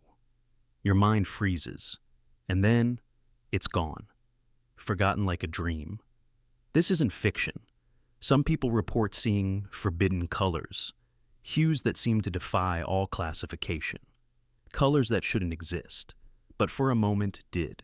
Vision is a complex negotiation between light, eyes, and brain. We perceive color through cone cells, which respond to wavelengths of red, green, and blue. All visible colors are just combinations of those three. But what happens when your brain receives conflicting signals, when red and green fire at once, or blue and yellow overlap in equal intensity? In theory, these signals cancel out. But under the right conditions, like retinal fatigue, sensory deprivation, altered states, or flicker-induced hallucination, you might catch a glimpse of something impossible. These colors don't exist in any paint, screen, or spectrum. They're unrenderable by normal means. Some researchers in the 90s created controlled settings where participants reported seeing entirely new hues, colors that broke every rule of visual logic. But moments later, they couldn't describe or remember them. Just an eerie certainty that something impossible had happened. Maybe it was an illusion. Or maybe you glimpsed raw data your brain wasn't meant to process. A color without a name. A dev artifact left in the edge code of perception. And when your brain realized what it saw, it erased the memory before it could spread. What if déjà vu isn't memory? It's lag. Imagine sitting in a cafe, lifting your cup, and freezing mid-sip. Every detail feels familiar. The flicker of light, the background noise, even the words someone's about to say. You know what's coming. You've lived this moment before, but you haven't. Not in this life, not in any recording. It's a playback glitch, a loop, buffering just long enough for you to feel the repeat. Déjà vu, meaning already seen, affects nearly 2/3 of the population. Neurologically, it's often explained as a temporal hiccup. Your brain misfires and processes the same moment twice, slightly out of sync. The hippocampus registers familiarity before the cortex confirms context, but science can't fully explain why it feels so vivid, so real, so scripted. Some researchers believe it's a short circuit between sensory input and memory encoding. Others think it's related to minor seizures in the brain's memory centers. But here's where it gets unsettling. Most episodes are hyper-specific. The second feels identical, a frame-perfect match. It doesn't feel like remembering. It feels like reliving. In simulation theory, déjà vu is sometimes seen as a loading delay, a moment where the system re-renders data and your consciousness catches the overlap. Like a line of code running twice, a buffer clearing mid-sequence. What you feel isn't a spiritual echo or a past life, it's an echo in the machine. a moment not meant to stand out, but one that tripped and repeated. And once it happens, it fades fast, like the system realizing you noticed. Reality smooths out. But your memory holds on, just long enough to whisper, "You weren't supposed to feel that twice." What if time isn't speeding up, but being compressed? Imagine reaching the end of a year, and it feels like it just started. Birthdays blur, summers vanish, whole seasons shrink into flashes. As children, time stretched endlessly. A single afternoon felt infinite. But now, whole months dissolve between errands, emails, and moments you barely remember. This isn't just getting older. It's a documented psychological shift. But what if it's more than that? Neurologically, time perception changes because our brains encode fewer new memories as routines form. The unfamiliar stretches time, the repetitive shrinks it. But there's something deeper, a collective noticing. Everyone feels it. Everyone says the same thing. This year flew by. Time is slipping. Where did the week go? Like a universal countdown we're only subconsciously aware of. Some theorists propose time is processed in chunks, and those chunks are being packed tighter, like video files under a compression algorithm. Each frame is still there, but it's encoded more efficiently, less richly. What if, to preserve resources, reality reduces our time fidelity? Less frame rate, less emotional rendering, more data lost between ticks. You live it, but don't feel it. Or maybe it's not perception. Maybe the system running this reality is folding time, speeding through filler content, skipping the parts already learned. What if the world isn't ending, just fast forwarding? And what happens when we finally catch up to the end of the tape? Would we even know before it clicks off? Or would we simply feel it? A sharp pause, a skipped heartbeat, the system blinking goodbye before the final frame renders still. Or never at all. What if the Earth's magnetic poles weren't shifting naturally, but being flipped like a switch? Imagine compasses spinning, birds migrating in the wrong direction, satellites glitching. Earth's magnetic field has reversed before, multiple times in history. But what's strange now is the pace. It's accelerating. The North Pole is drifting rapidly towards Siberia. The South Pole is no longer anchored to Antarctica. Scientists once believed reversals took thousands of years, but the last major event may have happened in less than a single human lifetime. In 2018, a rapid weakening of the magnetic field was detected over the South Atlantic, creating what's known as the South Atlantic Anomaly. It causes radiation surges, satellite malfunctions, and data loss. NASA tracks it obsessively. Some physicists argue we're in the early stages of a pole flip. But what if it's not geological at all? What if it's engineered? In software terms, flipping a magnetic field is like inverting axis orientation. In a simulation, it's a level reset, where polarity isn't physical but coded. Some theorists believe the Earth's core might behave like a massive capacitor, resetting under pressure, or responding to cosmic input we don't yet understand. Could the acceleration be artificial? Could something or someone be forcing the flip? If the magnetic poles reverse fully, GPS fails. Power grids falter.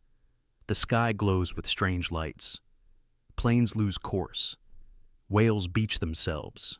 And maybe, just maybe, it's not nature evolving, but the simulation updating. So ask yourself, is this Earth's rhythm or a calibration glitch before the next global update? What if someone saw you, but it wasn't you? Imagine getting a text from a friend. "I saw you at the bookstore today. Why didn't you say hi?" The problem? You weren't at the bookstore. You were home, hours away. You checked the time, the place, the clothes they said you wore. They match. Exactly. But you weren't there. This isn't just mistaken identity. This is something stranger, a rendering conflict, the you someone else saw. In a world governed by perception, the idea of someone else witnessing your presence somewhere you never were is deeply unsettling. Some call it a doppelganger event. Others blame faulty memory or coincidence. But what if it's neither? In simulation theory, it's possible for non-player characters or duplicated assets to momentarily glitch, to load in the wrong place. Could the simulation have created a temporary version of you? A placeholder meant for someone else's narrative? Eyewitness reports of people seeing their loved ones in two places at once span centuries, often dismissed, but never disproven. These moments don't just challenge logic, they defy the core rule of identity. Who gets to decide where you are if perception diverges? If someone else saw you, spoke to you, remembers you, does their memory rewrite your reality? There are theories of quantum entanglement between observers and observed, where one's belief in an event makes it real in their version of the timeline. Could this be a case of split instance existence, a version of you rendered into someone else's story just long enough to keep continuity smooth? You didn't forget. You didn't teleport. But someone saw a version of you that never existed in your own memory file. So, the next time a friend insists they saw you somewhere you weren't, ask yourself, which version of you did they see? And who, if anyone, was watching that version load? What if a total stranger waved at you, called you by name, and smiled like they knew everything about you, but you've never seen them before? Imagine walking down the street and someone shouts, "Hey, Alex!" You turn. They greet you like an old friend. No confusion in their eyes, just recognition. But you have no memory of them. None. And later, it happens again. Different face, same certainty. You start to wonder, is this a mistake or something deeper?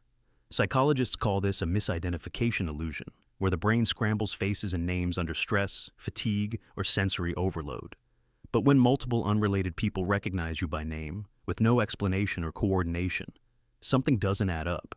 It feels less like coincidence and more like bleed-through between layers of self. Some theorists suggest overlapping realities, simulations running side by side. You might be leaking through. A version of you from another instance of reality may be more well-known, more connected, more visible. And now, strangers from that frame are recognizing you here, not a look-alike, you. The algorithm tags your presence, but pulls the wrong metadata, a cross-reference error, where the face is right, but the timeline isn't. It could also be memory drift, a fragment from a forgotten encounter returning through another person's familiarity. Or maybe it's just your story populating someone else's memories. But what if it's a rendering bug, a name label that failed to localize, a glitch in the code where you were assigned familiarity without the history to justify it? They know you, yes, but not from this script.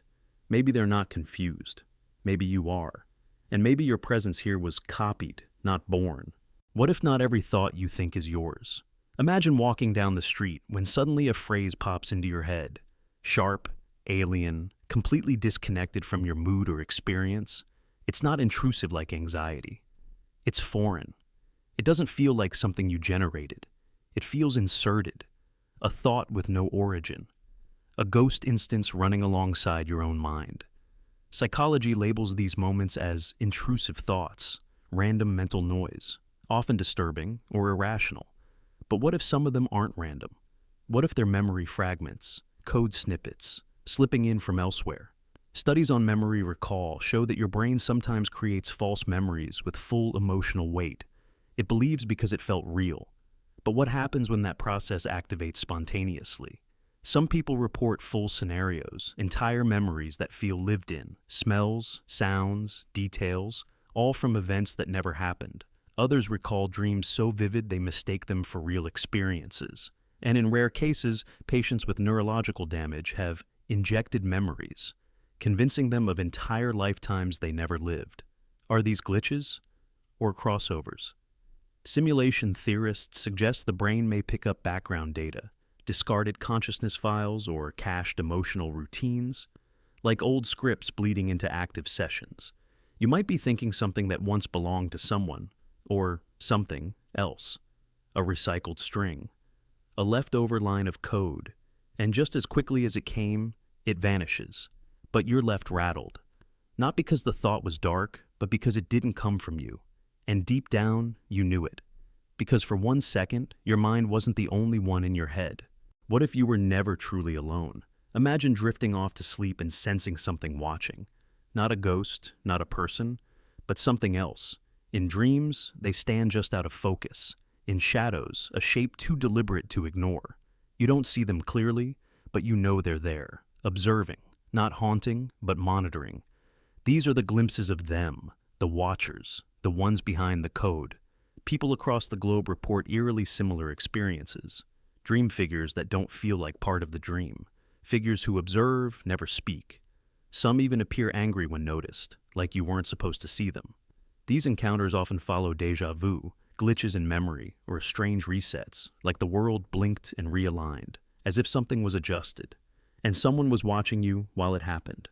Neuroscience says it's pareidolia, or sleep paralysis, the mind's way of explaining random neurons firing. But that doesn't account for the consistency, or the precision.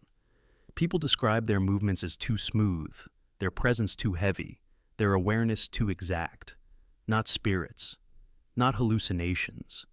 Something more clinical, like someone watching their simulation hiccup. What if these glimpses are the programmers, the architects, the maintenance crew behind the curtain? Maybe they're not here to scare us. Maybe we're just caught in their audit. A routine checkup on a runtime anomaly. You. And every time you see them, it means you got too close to the edges again. You weren't meant to see behind the render, but now that you have, they're watching closer. Watching through every blink, every silence, every skipped heartbeat. They never blink first. They only record. What if your memories weren't just yours?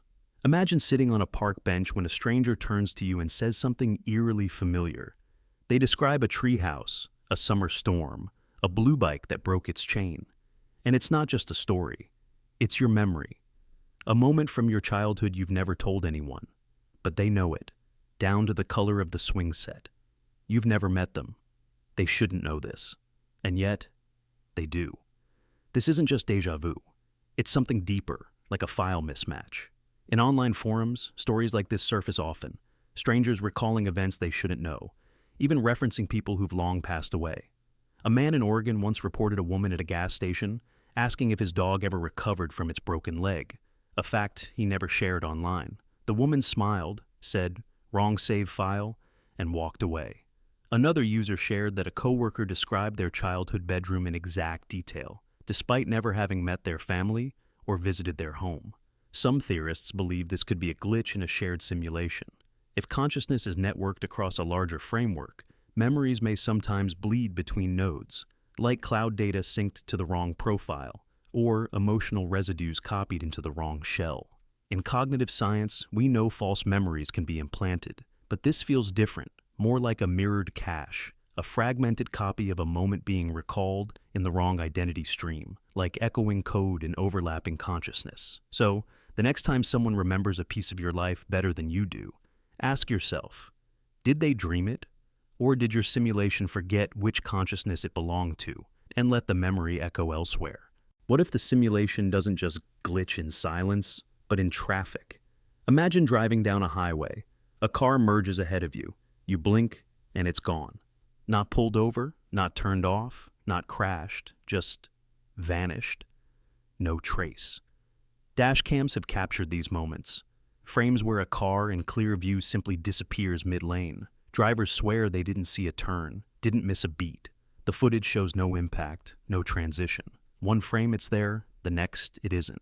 Skeptics point to video compression errors, poor lighting, or obstructed angles, but some clips are too clean. No artifacting, no cuts, just smooth continuity, minus the car. Could it be a rendering oversight? In video game engines, entities are often culled from view if they're no longer considered relevant to the player's perspective. What if reality uses a similar technique to conserve processing? Simulation theorists argue that reality is only rendered where observation occurs. If something slips outside the bounds of predicted attention, maybe it deloads, even if just for a second. Some suggest these disappearing cars are placeholders, spawned in for realism, then prematurely removed by a faulty trigger, a memory leak, a physics bug, a loss of anchor point. And then there's the eerie pattern.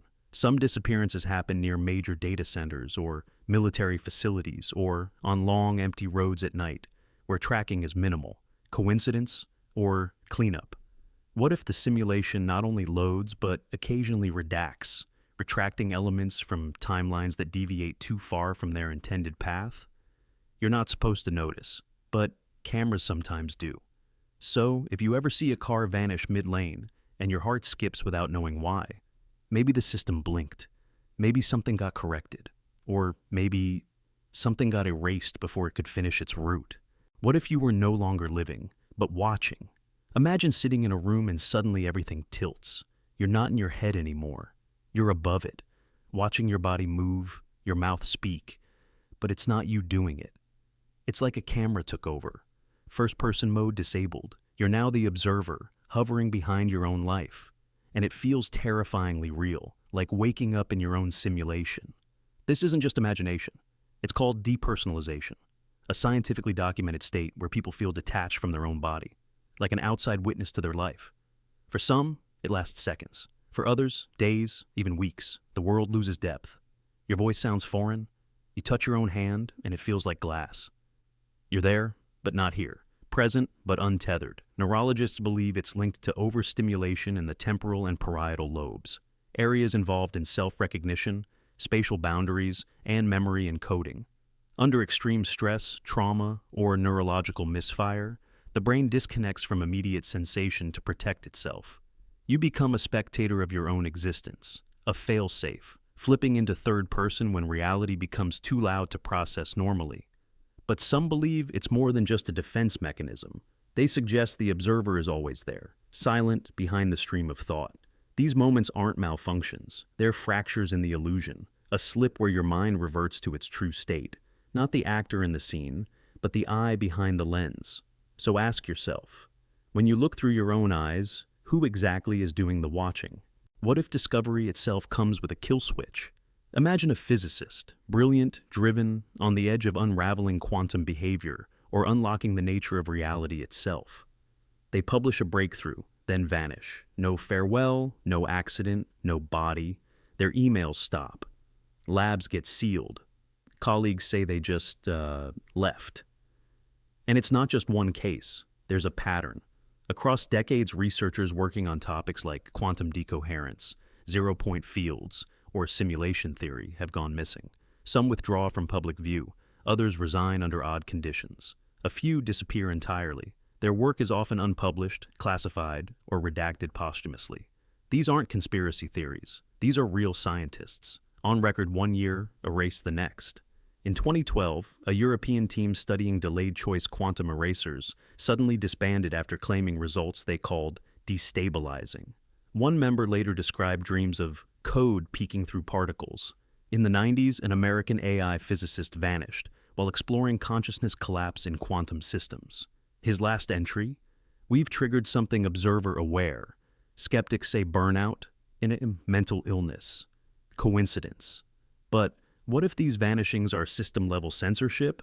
A defense mechanism. If we live in a simulation, maybe there's code to suppress those who get too close. An anti-debugging protocol for reality. When someone reaches the threshold of revelation, the script reroutes. The observer is removed from the board. They don't just vanish. They are extracted, like corrupted nodes pulled from a running program. Because maybe the most dangerous knowledge isn't how the universe works, but that it's watching you learn. What if that red dot wasn't a coincidence, but a marker? Imagine walking through your day, and suddenly a tiny red dot appears in your vision. No pain, no source, just hovering light, like a laser pointer, but no one's holding it. Some people see it for seconds, others minutes, and then it vanishes. Eye doctors call it an entoptic phenomenon or minor blood vessel reflections. But what if it's not biological? What if it's surveillance? Across forums and case studies, reports align eerily. The red dot appears in moments of heightened awareness, before danger, after emotional spikes, or just before a major decision. It hovers where your eye moves, almost as if it's embedded in the lens of reality itself. Some even see it flicker, like a scanner recalibrating. A targeting overlay, not to harm, but to watch. To track anomalies in behavior or thought. Conspiracy theorists claim it's tied to augmented monitoring, digital layers over the simulation to flag potential disruptions. Perhaps the system detects a deviation, and you, the observer, become the observed. The red dot isn't a glitch, it's a reticle, a sign that you've been marked for deeper review. You felt something shift, and so did it. What if that flickering red dot isn't on your eye, but on your code? A pixel placed not by accident, but by protocol. One that means you've done something they need to watch closer. The dot isn't random, it's permission, and someone, somewhere, just zoomed in. Maybe they've been waiting, watching. And that dot means the next decision you make matters more than you think. Maybe it always did, and maybe it's not watching you anymore. maybe now. It's waiting for you to notice it back. Final. What if time didn't flow, just looped in fragments? Imagine talking to a friend about a dream you had or a show you watched. They laugh, respond, ask a question. Days later, you bring it up again, and the same conversation plays out. Word for word. Same reactions. Same timing. But here's the twist. They act like it's new, like it never happened. You're the only one who notices. These aren't just feelings of déjà vu. They're full repetitions. Conversations rerun with perfect fidelity. Online communities are filled with similar stories. Coworkers repeating coffee break chats exactly a week later. Strangers saying the same line in the same place, months apart. Some even record the dialogue to compare. It's not just eerie, it's precise. As if reality ran a saved sequence again. Like a track skipping back to the same note. But no one else hears the glitch except you, the lone observer inside the script.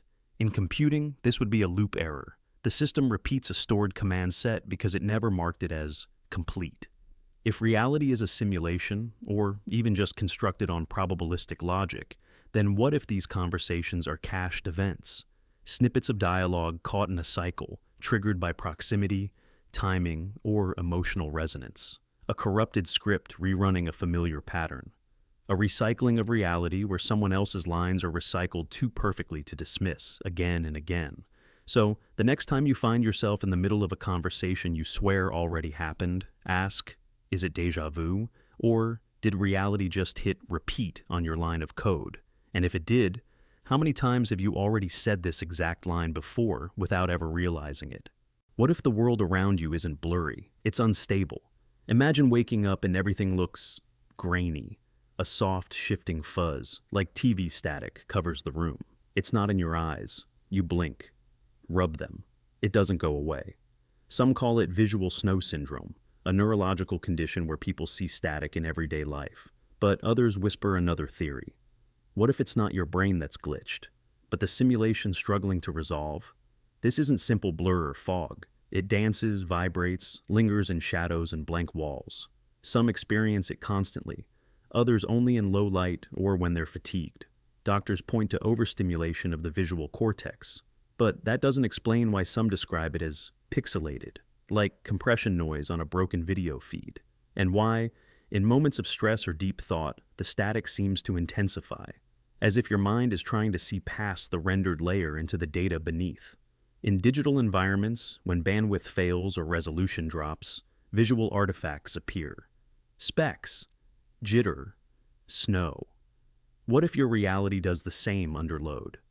A localized rendering instability, where your consciousness reaches faster than the system can draw. Maybe reality is adaptive, and your awareness is moving too quickly for it to mask its unfinished edges. And what about those who claim the static pulses, like a signal? A background hum of unreality bleeding through, patterns in the noise, moments when everything feels just slightly coded. Maybe your eyes are fine. Maybe you're just one of the few who can see the rendering fog, the unpolished edge of a world too big to load all at once. So, the next time you see static in the air, don't look away. Stare. Focus.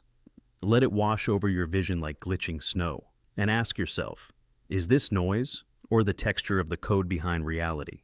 What if a person suddenly stopped mid-sentence, eyes distant, body frozen, like their code just failed to load? Imagine talking to someone. They're animated, expressive, mid-thought, and then silence. Their face locks. No blinking, their mouth slightly open. A few seconds pass, then they blink hard, shake their head and say, "Sorry, what was I saying?" Like the program crashed and just rebooted in front of you. We laugh it off. A brain freeze, a distraction. But what if it's more than that? Neurologically, this can be linked to transient lapses in consciousness, micro blackouts, silent seizures, or even attention absences where awareness simply drops out.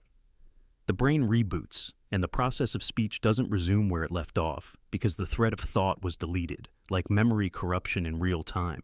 In psychology, it's called transient aphasia or momentary dissociation, but the effect is disturbing because during those seconds, they're gone, not confused, not distracted, absent. You're left watching a shell wait for its script to reload. Something about it feels mechanical, like watching a paused animation resume without warning. Some theorists suggest these glitches are evidence of deeper failures in reality's processing queue, that people are rendered in real time, and when the load falters, the animation pauses. You're speaking not to a person, but to a thread, a program that just crashed and recovered. The "sorry, what was I saying?" isn't just polite, it's a restart command, executed after a fatal error. So, next time someone freezes mid-word, ask yourself, were they distracted, or did the program halt and reset? What if some spaces weren't built, but rendered? Imagine walking through a neighborhood and noticing a building corner that doesn't make sense. The angles are wrong, sharper or softer than physics allows. You walk around it, expecting a trick of perspective, but it gets worse. A doorway is too narrow for any human. A wall intersects a window. Two structures occupy the same space, like they're clipping through each other. These moments are often dismissed as optical illusions or poor construction, but some defy explanation. Tourists report doorways that vanish up close, staircases that lead nowhere but cast shadows downward. Architects double-check plans and find no anomalies. Yet, in person, the building resists logic. One urban planner in Norway described an apartment unit where interior corners added up to more than 360 degrees. It wasn't a design flaw. It was a spatial impossibility. In physics, non-Euclidean geometry explores curved or warped space. But these are theoretical models, not features of everyday streets. Unless something else is at play. Simulation theorists suggest these glitches are like rendering errors, regions where spatial data overlaps, misaligns, or fails to load correctly. The result? Impossible angles. Clipped architecture, shadowless walls. Video games exhibit the same issues. Broken geometry when too much loads at once, or when terrain data conflicts. But what if these rare, disturbing structures in our world are the same? Memory leaks in the code of the environment, stitching errors where real and unreal blur, and once you see them, they haunt you.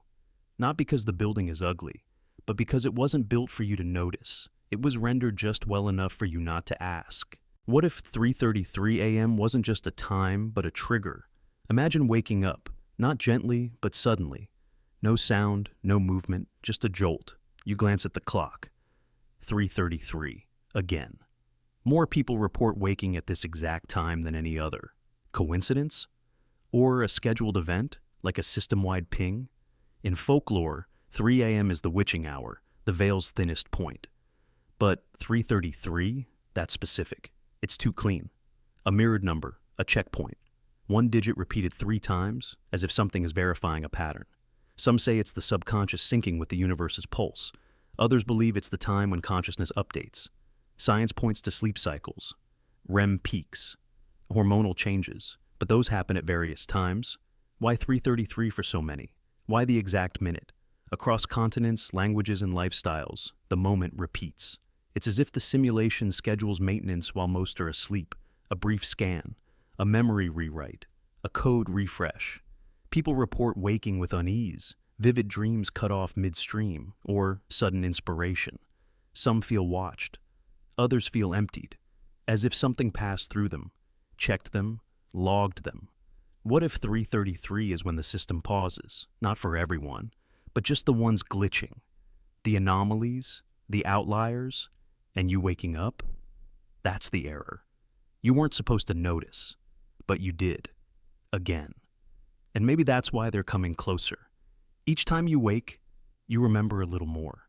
And each time you interrupt the update, one day you might catch it mid-code, face to face. And when that happens, the system won't just log you, it will react. And maybe that's how it begins, or ends, or resets itself. What if objects could vanish, glitched out, then quietly reloaded like game assets? Imagine placing your keys on the counter. You walk away. Minutes later, they're gone. You tear the room apart. Nothing. Then hours pass. You return, and there they are, sitting exactly where you left them. Not hidden, not moved, as if reality forgot they existed, until it remembered again. People call it absent-mindedness, but how do you explain searching the same spot 5 times, only for the object to reappear in plain sight? Online threads overflow with similar tales. Wallets, remotes, earrings, even laptops vanishing for hours or days, then returning without a sound. No one else touched them. Security cameras sometimes show nothing at all. Objects gone from sealed rooms. Family members confused. You begin to doubt your own memory. In game design, assets occasionally fail to load. The object is there, coded, real, but fails to render. Only when the system refreshes does it appear again. Some theorists believe we may experience similar asset glitches in reality. Maybe the object was always there, just not accessible, not rendered in your field of consciousness. A memory pointer lost, then recovered. Or perhaps the object phased out of sync, misaligned in the simulation's clock, and only realigned when no one was watching. In quantum physics, observation changes reality. Maybe these objects fall into blind zones, quantum gaps where attention doesn't reach. Maybe they are not lost, just waiting to be seen again. So next time something disappears and returns like it never left, ask yourself, did you forget, or did the simulation forget to keep it loaded? What if objects could vanish, glitched out, then quietly reloaded like game assets? Imagine placing your keys on the counter. You walk away. Minutes later, they're gone. You tear the room apart. Nothing. Hours pass. You return, and there they are, sitting exactly where you left them. Not hidden, not moved. As if reality forgot they existed until it remembered again. People call it absent-mindedness, but how do you explain searching the same spot 5 times, only for the object to reappear in plain sight? Online threads overflow with similar tales. Wallets, remotes, earrings, even laptops vanishing for hours or days, then returning without a sound. No one else touched them. Security cameras sometimes show nothing at all, objects gone from sealed rooms. Family members confused. You begin to doubt your own memory. In game design, assets occasionally fail to load. The object is there, coded, real, but fails to render. Only when the system refreshes does it appear again. Some theorists believe we may experience similar asset glitches in reality. Maybe the object was always there, just not accessible, not rendered in your field of consciousness. A memory pointer lost, then recovered. Or perhaps the object phased out of sync, misaligned in the simulation's clock, and only realigned when no one was watching. In quantum physics, observation changes reality. Maybe these objects fall into blind zones, quantum gaps where attention doesn't reach. Maybe they're not lost, just waiting to be seen again. So next time something disappears and returns like it never left, ask yourself, did you forget, or did the simulation forget to keep it loaded? What if a photo surfaced from across the world, with your face in it? Not someone who resembles you, same bone structure, same eyes, same scar above your lip, but the photo was taken years ago, in a country you've never visited. You stare at it, your stomach drops, and then whoever sent it says, I thought this was you. At first glance, it sounds like coincidence, a doppelganger, genetic chance. After all, there are only so many facial combinations, right? But this isn't just similar. This is exact. You recognize the posture, the expression, even the way your eyes react to light. It feels like more than resemblance. It feels like replication. Not someone who looks like you, someone who is you in another context. Scientists estimate the odds of someone having a highly similar face are low, but not impossible. But the odds of an exact match, down to specific micro-expressions, gestures, and asymmetries, are infinitesimal. Yet these reports exist. People found in old footage, surveillance clips, background crowds, living lives that don't belong to you. But wear your face, strangers noticing. Hey, I saw you on TV, but you've never been there. Some suggest time slips, others whisper of parallel lives or retrocausal memory leaks. But one theory is colder, asset reuse. In a simulated reality, identities might be recycled to save memory. When resolution is low or attention is elsewhere, a duplicate model is inserted, not meant to be seen, but sometimes you do. So next time your face shows up in a place it shouldn't be, ask yourself, is this coincidence or a dev error you were never meant to notice? What if the system already knew you before you introduced yourself? Imagine walking into a library or office and needing to print something. You approach the printer, never used it before, never connected your device. But before you touch a key, it lights up with your name. Hello, Alex. You freeze. You didn't log in. You didn't connect. But it knows. Your hands start to sweat. Who told it? The technician says it must have cached credentials, maybe from Wi-Fi proximity. But your device has never been there. No login history, no Bluetooth, no network handoff. And yet, the printer acts like you've been expected. This isn't just autofill or saved cookies, it's awareness, premature recognition. Like the device didn't just recognize you, it anticipated you. Instances like this exist. Moments where public tech displays eerily specific data without prompt. Printers, vending machines, kiosks that greet users before identification. In rare cases, they even queue documents the user never sent. IT audits usually find nothing. Logs show no access, no sync event, just ghost data, like a user profile was preloaded from somewhere else. Like the machine was reading a future that had already been planned. Cybersecurity experts chalk it up to software bugs or device spoofing. But simulation theorists ask a harder question. What if reality runs on background prediction? If the system renders based on expectation, maybe your arrival was flagged earlier. Your digital fingerprint, location, behavior, intent, predicted and pre-applied before your body even arrived. The printer didn't guess your name. It was told. Somewhere in the silent code behind the moment, the simulation cued you in. You were already rendered, already assigned, already known. And the machine simply revealed the truth, that you were never anonymous here. You were just catching up to the script. What if memories never really die? Imagine watching an old home video, something familiar, birthday candles, laughter. But in the background, under the surface, there's a voice. It doesn't match the moment. It whispers something else, a different conversation, a different time. You rewind, replay, and it's still there. Audio that shouldn't exist, a ghost track. This is the old tape overwrite. In the era of VHS, people reuse tapes constantly, recordings layered over previous footage. But sometimes, not everything erased cleanly. Bits remained, shadows of old memories trying to claw their way back through the new. But what's unsettling is when the bleed-through doesn't match anything ever filmed. Voices no one remembers. Sounds from nowhere. Some theorists suggest this isn't just data corruption, it's evidence of memory residue. That analog media doesn't just store images, but intention, emotion, echoes of moments too strong to fully erase. Others believe it's a side effect of the simulation, an overwrite gone wrong, like trying to patch one version of reality over another. People have captured whispers on tape they can't explain, dates that don't align, songs that were never there. And the more you listen, the clearer it becomes. Like it wants to be remembered, like it was never meant to be erased. What if our recordings aren't just passive? What if they're alive in a sense, fighting not to be forgotten? And what if, in trying to save space, the system started overwriting lives, but some files refuse to go quietly, some memories fight. They resist deletion, and sometimes they win. They echo again, even louder, as if reclaiming their place in time, stubbornly etched between frames. What if your dreams aren't fiction, but fragments of someone else's life coded into your DNA?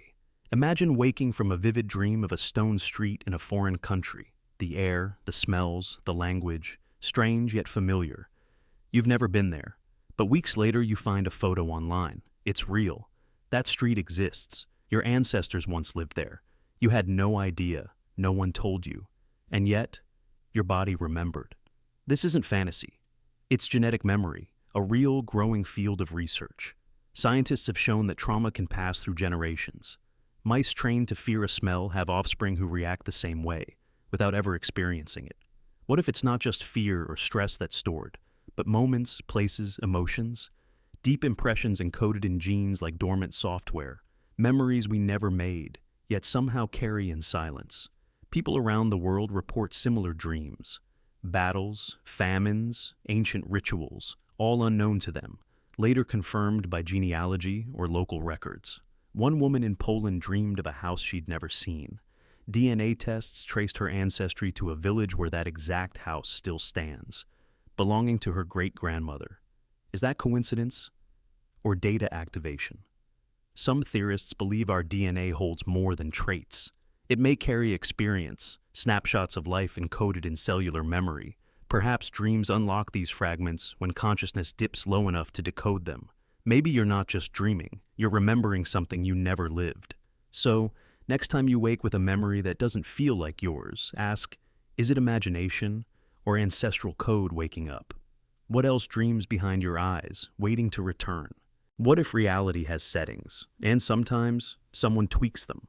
Imagine sitting in your room, everything normal, when suddenly the colors change. The walls don't move, the light bulbs stay the same, but something's off.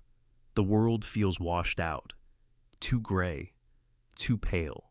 Or maybe it's the opposite, too vibrant, too hyper-real, like someone pushed the saturation slider too far.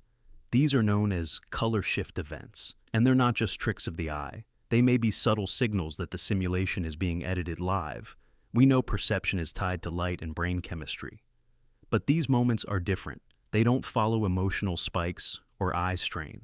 They happen mid-conversation, mid-step. Like a layer of the world was swapped out, mid-render. Some say it's psychological derealization, but what if it's something else? A recalibration, a graphical correction mid-sequence. In computer graphics, a sudden change in gamma or tone mapping shifts the entire palette, instantly. Maybe the simulation does the same when transitioning zones, loading new environmental states, or fixing a broken instance. You weren't supposed to notice. But your eyes did. Witnesses describe the world feeling briefly artificial, like a set, a screen, a polished reflection of itself. Greens too neon, shadows too blue. Rooms look untouched but feel wrong, cold, detached, rendered. Some even say they feel watched during these moments, as if something is checking the output from the other side. The temperature may shift. Sounds grow distant. It feels like a hand brushed over the fabric of reality, then vanished. So, if you ever feel like the colors of your life just snapped, don't assume it was your mood. Ask yourself instead, did the system just refresh, or did someone change the settings on your layer of reality? What if you swore there was a door right there, and now it's gone? Imagine standing in a hallway you've walked down 100 times. You reach for the handle, but the wall is smooth. No frame, no hinge marks, nothing. You ask someone nearby, wasn't there a door here? They shake their head. No, there never was. But you remember, clearly. You know what was behind it. You've been through it. You felt the door. So where did it go? This isn't just faulty memory. It's called the phantom door effect, a subset of environmental false memory. People vividly recall architectural details that no longer, or never did, exist. Rooms vanish, hallways change, storage closets become seamless walls. Sometimes, it's linked to building renovations. But in many cases, there's no record anything was changed. Blueprints show no error, and the people who live there insist it was always this way. Neuroscientists suggest our spatial memory is constructed like a mental map, constantly updating based on cues, expectations, and environment. If a detail is removed abruptly, the brain might resist updating the model, creating a lingering ghost object. It's not hallucination, it's leftover data from an earlier render, but some believe it's more than memory, that these missing doors hint at unstable rendering, parts of reality dynamically loaded based on attention and relevance. If the system deems a space unused, it deloads to preserve processing. The door didn't move. It was derezzed, unloaded like a file you're not supposed to access anymore. So next time you reach for a door you know was there, ask yourself, did you forget? Or did the world decide to erase it? What if reality has an undo button? Imagine tripping on concrete. You fall hard, shoulder scraping the pavement, elbow cracking against the curb. It hurts. You brace for blood, for bruising, but when you look, nothing. No mark, no tear in your shirt, no scrape on your skin. Like it didn't happen. Like the moment was erased, a clean edit. We're used to cause and effect. Impact leaves evidence. Pain comes with proof. But sometimes, the body doesn't follow the rules. People report car crashes where their vehicles are wrecked, but they step out unscathed. Cyclists flip over handlebars, then rise without so much as a scratch. Children tumble from heights and land unharmed. And when doctors examine them, there's nothing. No trauma. No trace. Medicine calls these non-injury incidents, often attributed to adrenaline, shock, or lucky angles. But the math doesn't always add up. The physics don't always make sense. No broken bone, no bruise forming. Just a gap where damage should be. Witnesses swear they saw the impact. The sound, the fall, the reaction, all real. And yet, nothing remains. Simulation theorists call these clean edits, moments where the system retroactively adjusts the outcome. Maybe the fall loaded incorrectly. Maybe the injury would have destabilized your arc. So, the moment is clipped, cropped, rewritten.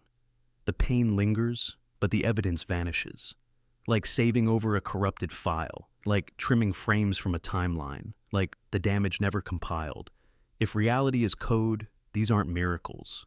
They're version corrections, silent retcons, evidence management in a living program. You weren't meant to remember the old draft, but your body does.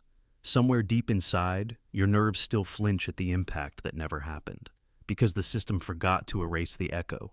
What if reality wasn't broken, but struggling to keep up? Imagine tossing a pebble into a still pond, but instead of rippling outward, the rings pull inward. Not once, not briefly, fully, unnaturally. For a second, you wonder if your eyes failed, but they didn't. Something else did. You stare too long, and suddenly the water corrects. The ripples play in reverse, then outward again, like it remembered what it was supposed to do. Across the world, people report moments where water behaves wrong, waves folding the wrong direction, fountains reversing midstream, rain hovering, delayed, then resuming. Some dismiss it as optical illusion, wind, vibration. But what if it's not? What if you're watching a live render struggle? What if water is the most vulnerable texture in the simulation? Fluid dynamics are notoriously difficult to simulate. Even advanced computer models lag when handling chaotic water motion. Maybe the simulation we live in suffers the same issue. Maybe water is the stress test, revealing the cracks in the real-time engine. And maybe that's why, when you look too closely, it corrects itself. Not to fool you, but to preserve the illusion. What if water remembers how it's supposed to behave, and when it fails, it quickly rewrites itself, just like corrupted code trying to pass as reality? Maybe you didn't see a glitch. Maybe you saw the reset. The water wasn't malfunctioning. It was reloading. And maybe you were the variable that forced it, a viewer the system didn't expect, a question it had to patch in real time. And for 1 second, it blinked. And when it blinked, it saw you. Maybe now, it won't look away again. What if the place you grew up in has changed, but only for you? Imagine looking at a map of your hometown. You know those streets. You rode your bike past that corner store. You walked to that shortcut through the woods. But now, it's wrong. The road's curved, not straight. The park is gone. That old gas station never existed. You ask others, but they don't remember it either. They insist it's always been this way. It feels like the Mandela effect, but local. Online, people call it the map Mandela glitch, when geography shifts without warning and no one else notices. Entire neighborhoods rearranged, street names altered, schools moved across town. GPS confirms the new reality, but your memory won't update. It's not just forgetting. It's like being moved into a slightly altered version of your own past. Some report childhood homes gone, landmarks vanished, even cemeteries relocated. But there's no record of change. In simulation theory, these anomalies resemble data patches, where the system retroactively edits terrain and structure. In software, this would be a texture remap or coordinate reassign. If the simulation was trying to optimize space or reassign narrative elements, the edits would need to be subtle, just enough to function without drawing mass suspicion. Unless someone notices the seams, the edit becomes canon, and the memory becomes myth. So, next time you find your hometown unfamiliar in all the wrong ways, ask yourself, did the town change, or did the simulation swap maps and forget to tell you? If maps can change, what else has already been rewritten while you slept? What else have you forgotten just because the map no longer says it existed anymore? What if art doesn't just reflect reality, but responds to it? Imagine walking past a painting you've seen 100 times, but today it feels aware. The eyes seem to follow, the posture different. You stop. The light hasn't changed, but the expression has. That eye wasn't open before. That figure wasn't looking your way. You blink, and it's back to normal. Maybe. This isn't just superstition, it may be something deeper, a reactive rendering anomaly, the painting that watches. Some say it's pareidolia, the brain imposing life where none exists. But what if your mind isn't projecting? What if it's detecting? In advanced simulations, assets can be interactive, coded to respond subtly to the observer. Move too fast? It shifts. Linger too long? It adjusts. A painting that appears static, yet reacts just beneath awareness. A barely noticeable drift in the eye. A mouth slightly more curled. In haunted locations, reports often describe watching eyes from old portraits. But modern art exhibits, digitally lit, precisely curated, sometimes evoke the same effect. Visitors walk away convinced the canvas moved. One curator even noticed a subtle change in brushstroke hue after closing hours, captured only on overnight cameras. A glitch or an interaction. Others report returning to a painting years later, only to swear that the figure's pose has changed. Documentation says no edits were made, but memory insists something's different. Could certain artworks serve as environmental probes, monitored variables, interfaces masked as expression? Maybe the painting isn't alive, but maybe it's a lens, a trigger, a boundary line between code and consciousness. When you stare long enough, something stares back. So, next time you feel watched by painted eyes, don't laugh it off. Look again. Did the shadows shift? Did the gaze realign? Ask yourself, is this art or a window the simulation forgot to fully close? What if you stepped into a place where sound simply stopped? Not silence, something deeper, emptier. You walk into a room, a hallway, an open field, and suddenly, the world goes mute. No wind, no footsteps, no breath in your chest. It's not quiet. It's erased. Like the audio file didn't load. A void pretending to be silence. Your ears strain for noise, but find nothing. It feels less like peace and more like censorship. Most people have experienced brief hushes, an elevator pause, a lull in traffic, a moment of calm in a storm. But this is different. People who've entered soundless zones report a disturbing emptiness. Their movements make no sound. Voices feel thin, distant, like shouting into insulation. Even internal noises, heartbeat, swallowing, feel dampened. The air presses in. And with that pressure comes dread. Like reality itself is holding its breath. In physics, true silence is impossible. Air molecules vibrate, even in stillness. So, when nothing reaches your ears, it's not natural, it's engineered. Anechoic chambers, rooms designed to absorb all sound, create a similar effect. Stay too long and hallucinations begin. But the soundless zone appears spontaneously, outdoors, in homes, in hallways you thought you knew. Some say it's psychological, sensory gating gone wrong. Others believe it's a spatial anomaly, a render bubble where the sound engine fails to boot, like a game area where the ambient loop never loaded. You're there, but audio isn't. You're moving in space, but your presence has no echo. So, when you feel that pressure, when the world goes flat and soundless, ask yourself, is the silence natural, or were you muted by design? What if time isn't tracked, it's projected? Imagine glancing at a digital clock in a public space. For a split second, the numbers glitch. They twist into strange symbols, foreign characters, or raw code. Just as quickly, they reset. 12:41, as if nothing happened. But you saw it. That flicker. That moment when time looked more like programming. You blink, rub your eyes, maybe blame fatigue, but it happens again. And you're not alone. Across the world, people report moments where clocks, especially digital ones, display impossible outputs. Flickering sigils, scrambled segments, even binary code. It lasts less than a second, then snaps back to normal. And when it does, reality feels too clean, too synchronized, like it just resynced itself. You try to take a photo, but it never happens when you're prepared. It knows when you're watching. Electronics can glitch, faulty displays, low voltage, static interference, but that doesn't explain why some clocks flash symbols that aren't part of any known font library, or why some show countdowns that don't belong to any alarm, or why it only happens when no one else is looking. A moment just for you, and always after the flicker, a sense of strange calm, like a tension just got quietly resolved behind the scenes. Simulation theorists suggest that digital interfaces are where the simulation thins. If time is rendered on demand, then clocks are just reflections, UI windows showing the system's current loop. When the code stutters, you catch a peek. Not time itself, but the back end, the scaffolding. And it's not broken, it's just visible, for a breath. That flicker wasn't a malfunction, it was exposure. The clock wasn't reading time, it was recalibrating the illusion, and you happened to look directly into the render. What if your timeline occasionally skips, just like a scratched disc? Imagine reading a book, fully immersed, following every word. Then, without warning, you're suddenly 3 pages ahead. The plot has moved. A scene has changed. You blink. Did you turn the pages? You go back, and try to remember. Nothing. No sensation, no gap in focus. Just forward. It's easy to dismiss. Fatigue, distraction. Maybe your brain drifted and filled in the gaps, but some people swear they didn't just zone out.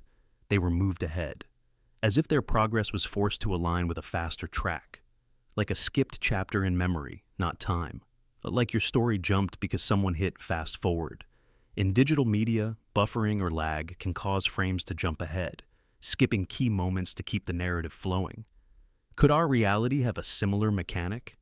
When processing lags, maybe the system compensates. Not by stopping, but by skipping forward to preserve continuity. You miss nothing, and yet everything. This happens more often during repetitive or overly familiar tasks. When you read, drive, or walk, your consciousness steps out briefly and something else takes the wheel. When you return, the chapter's changed, the page has turned, and you don't know who turned it. What if you didn't skip the page? What if the page skipped you? The narrative didn't glitch, you did. Or rather, you were adjusted, recalibrated, nudged forward. Because whatever was on those pages, you weren't meant to linger on. They weren't just filler, they were off script, and the system needed to move you past them before you noticed. And now that you noticed, it might not let you go back. Not this time. Not ever. Glitch now. What if someone remembered your life, but you never met them? Imagine standing in line at a coffee shop. A stranger smiles, calls you by name. You freeze. They mention your job, your sister's birthday, a story you told in college. But you've never seen this person before. You say so. They frown. Of course we met, they insist, 3 years ago at the lake. You weren't there. Stories like this are more common than you'd expect. Online forums overflow with similar encounters. A woman on a bus who recited a man's childhood address. A cashier who knew a customer's cat had died. No hacking. No social media link. Just memory where there should be none. Some call it mistaken identity. But what if it's not a mistake? What if reality is glitching and overlapping? In multiverse theory, realities may run in parallel. If timelines ever converge briefly, data might bleed through. A version of you may have met them in another layer, but now you're the wrong instance. In simulation theory, it could be a memory node reassigned improperly, an asset mismatch. You're the right face, but the wrong save state. And now someone else carries a version of your life that never happened. At least, not here. Some researchers suggest we may be quantum copies, echoes of ourselves branching through decisions. The stranger might have met another you who made a different choice, lived a different moment, and somehow, the trace of that other life slipped across dimensions. So, next time a stranger greets you like an old friend and recalls things you never shared, don't just dismiss them. Ask yourself, is this a glitch in memory, or are you the version who wasn't supposed to be here, and they're the only one who noticed? What if the thing in the mirror isn't you, but your projection? Imagine standing in front of a mirror, brushing your hair, adjusting your shirt, and then it happens. You move, and your reflection follows. Late. Just by a fraction. But it's enough. Enough to freeze your breath. It's not every time. It's not predictable. Just once in a while, when you're least guarded, the glass doesn't sync right. Some call it fatigue. Others call it illusion. But what if it's a latency spike? What if the simulation that renders your world simply lagged? In rendering engines, mirrors are resource-heavy. Instead of tracking your exact reflection, some systems cheat, using simplified or delayed data to mimic the effect. Could our universe, under strain or stress, do the same? Maybe your reflection is only updated when needed, and sometimes, just sometimes, the sync slips. Reports of reflection lag aren't new. People around the world describe catching their mirrored self moving slower, blinking late, or even pausing for a frame too long. You check again, and it's normal. Was it a trick of the eyes, or a brief uncoupling of your rendered image from your physical self? Philosophers have long asked, is the reflection the self or the echo of self-awareness? Maybe it's both. Or maybe the mirror isn't just bouncing light. Maybe it's a thin surface where code and perception negotiate identity in real time. In folklore, mirrors were always portals, never trusted. Perhaps they were glimpses of unsynced data, seen too clearly by mistake. So, next time you catch your reflection lagging, don't blink it away. Stare. Let your eyes adjust. Ask yourself, if that's not you in perfect sync, then who's still loading behind the glass? What if you left something behind, absolutely sure of it, and found it again miles away, tucked inside your bag? Imagine forgetting a book at a hotel. You saw it on the nightstand. You remember walking out without it. But days later, in another city, it's there, in your backpack, neatly placed. No one touched your bag. You didn't pack it. You know you didn't. But it's here, quietly defying explanation. At first, you second-guess yourself. Maybe you packed it without noticing. Maybe fatigue blurred the line between what happened and what didn't. But the more you try to remember, the more impossible it feels. The weight, the space, the absence. You knew it was gone, and yet it followed. Psychologists call this a false retrieval event. Memory fabricates actions you never took. But that doesn't explain how physical objects defy distance and logic. People report this with keys, clothing, notebooks, keepsakes, items left behind reappearing in purses, pockets, or drawers in entirely different locations, as if the item decided where it belonged, as if it refused to be left behind. One theory suggests quantum entanglement of consciousness and object, the idea that your emotional imprint on an item creates a tether. Another says the simulation engine corrects continuity errors by reloading lost assets into your inventory when a glitch is detected. Like a game respawning a dropped quest item so you don't break the story. So when you find something you know you didn't carry, ask yourself, did you forget it? Or did reality patch the file back into your narrative so you'd stay on track? What if the people you know aren't always the ones you remember? Imagine spending the day with a close friend, someone you've known for years, but today, something's off. They don't speak the same way. Their jokes miss. They claim to hate their favorite food. They misremember stories you lived together. It's not dramatic. It's subtle. A tiny fracture in familiarity, like their personality got swapped out for a placeholder. At first, you rationalize. Maybe they're tired, distracted. But it continues. Hours pass, and you feel like you're with someone wearing their skin. A behavioral doppelganger. Someone who knows just enough, but not everything. And then, the next day, it's all back to normal. No memory of acting strange, no idea anything was off. They're them again. But you remember. Not just the words, the way they moved, blinked, paused. Too many variables changed. Psychologists might call it dissociation, emotional shifts, or mild neurological episodes. Some theories suggest sleep disruptions can cause brief changes in behavior and memory. But that doesn't explain the consistency, the feeling that the core software of the person was different. Not just mood, but preference, logic, pattern. It's as if the person you knew got briefly replaced. Simulation theorists refer to this as the personality swap bug. A data mismatch event where the wrong behavioral package loads into the avatar. Maybe a glitch in NPC rendering. Or maybe consciousness misaligned across overlapping instances. Your friend, just for a moment, was not the one you knew. Not in any way that made sense, but in a way your gut couldn't deny. And once you've seen it, it's hard to forget. Because if someone you love can switch without knowing, then who else might be running on borrowed parameters? And how often have you done it without ever realizing? What if the system reset itself and you were the only one who noticed? Imagine sitting in a crowded space, an office, a cafe, or even a street corner.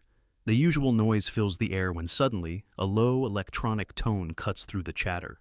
It's not just a beep, it's a tone you recognize, like an emergency broadcast alert. You freeze. Then you hear a voice, calm and disembodied, saying, "Reset acknowledged." The words linger before the tone returns, followed by static. You turn to those around you, expecting someone to react, but they don't. No one heard it. They continue with their conversations as if nothing happened. You're alone in your awareness of the event, your ears ringing with the memory of that strange broadcast. It feels wrong, like something skipped, like the system just rebooted without telling you. People have experienced similar events. Reports of emergency broadcast systems going off in empty rooms, tones heard in isolated spaces that no one else perceives. Some chalk it up to mental states, fatigue, stress, hallucinations. But what if it's more? What if your mind caught a glitch in the system, an error message meant for someone else? or something else. Simulation theorists believe this could be a sign of a reset or a system refresh. These glitches can appear when the simulation recalibrates. The broadcast wasn't meant for you. It was a system signal, audible only in your instance, as if your reality was out of sync with everyone else's. What if you weren't supposed to hear the reset? What if the world carried on, oblivious to the change, while you caught the tail end of a flicker in the timeline? You heard reset acknowledged because, for a second, your perception broke through, and now you're left wondering if you'll ever hear it again, or if you're the only one who can. What if you stepped into a room that felt impossibly new? Imagine a space so pristine there's no dust in the corners, no scuffs on the walls, no fading paint. It looks like it was generated yesterday, untouched by time or use. Yet, this isn't fiction. In 2020, a team analyzing high-resolution satellite data noticed perfectly geometric clearings in dense forests, square patches devoid of vegetation, with soil layers undisturbed for decades. No roots, no weathering, just a blank canvas. On the ground, explorers report entering abandoned factories only to find chambers so sterile they feel disconnected from history. Equipment left behind appears brand new. Dust motes hang motionless in beams of light.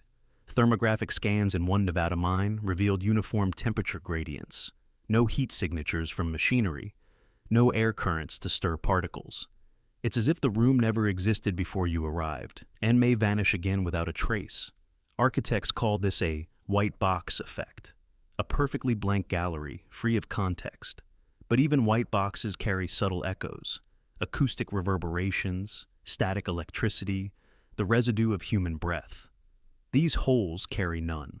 Geologists mapping a sinkhole in Utah found rock strata flawlessly rejoined. Layers that should have taken centuries to erode looked freshly welded. No talus, no weather scars. Some scientists argue these are signs of rapid terraforming, nature patched in an ongoing experiment. Others invoke simulation theory, glitches where the world loads base geometry but skips the texture pack. In computing, rendering an untextured mesh creates this ghostly emptiness. What if the world around you suddenly stopped? Imagine driving down a highway when every phone dies at once. No calls, no data, no lights. The radio cuts out too. You coast to a stop and watch as cars behind you stall, their drivers frozen behind windshields. Look up, and even birds in flight hang like statues. The wind drops. Conversations halt mid-sentence. You stand there, heart pounding, as if reality itself pressed pause. Scientists call these signal blackouts rare atmospheric or geomagnetic disturbances, sudden ionospheric shifts that can cripple electronics. But these only explain devices, not living things. Yet, reports tell of animals going still. Dogs mid-bark, insects mid-circle, fish suspended mid-swim. People compare it to the stilled frames of a paused film. In physics, time dilation under extreme gravity or velocity can stretch moments. But here, no black hole, no warp drive, just silence. Some researchers speculate microfluctuations in Earth's electromagnetic field could temporarily uncouple biological processes from chronological flow, creating an out-of-signal silence. Others wonder if we are witnessing the simulation's maintenance mode. When code updates, everything not essential is frozen until patches are applied. And then, as suddenly as it stopped, it resumes. Phones blink back to life. Engines roar. Birds dive from the sky. Conversations pick up where they fell silent. Few can explain who lost those moments, but you know you lived them. A complete absence of time, sandwiched between two ticks of the clock. What if your thoughts weren't private moments, but open channels? Imagine sitting in a room, pondering a secret wish. I hope they call me tonight. Suddenly, someone across the room echoes your words, verbalizing them exactly, word for word. Your chest tightens. You look up. They watch you with calm eyes, as if they've been waiting for that moment. You hadn't spoken aloud. They knew. Instantly. Their voice wasn't memory. It was reflection. This uncanny echo is more than coincidence. Psychologists call it verbal mirroring, when your mind's internal dialogue triggers subconscious cues in others. Subtle micro-expressions, changes in breathing, almost imperceptible lip movements can betray your unspoken thoughts. The brain picks them up, it decodes them, and then speaks them. Neurologically, our mirror neuron system fires not only when we act, but when we imagine. The same circuits light up when you think, "I'm nervous," as when you say it. Some theorists suggest those signals broadcast on a low-frequency channel, a neural radio, and others nearby, tuned in, can pick them up if their own sensitivity is heightened. But this isn't always benign. In moments of stress or in crowded rooms, it can feel invasive, like mind reading, a glitch in the boundary between you and others. Your thoughts become shared memory, and the reflection can cut deep, exposing desires or fears you never intended to reveal. What if your mind is holding on to a memory that never happened? Imagine standing in a park, feeling the warm air on your skin, hearing children laugh in the distance. A scent of fresh rain lingers in the air. It's all so real, colors, sounds, smells. But as you take it in, you realize something unsettling. You've never been to this park. You've never smelled that rain. You've never heard those voices. The memory is vivid, but it doesn't belong to you. It feels like a flash, a test environment, a simulation. This isn't déjà vu.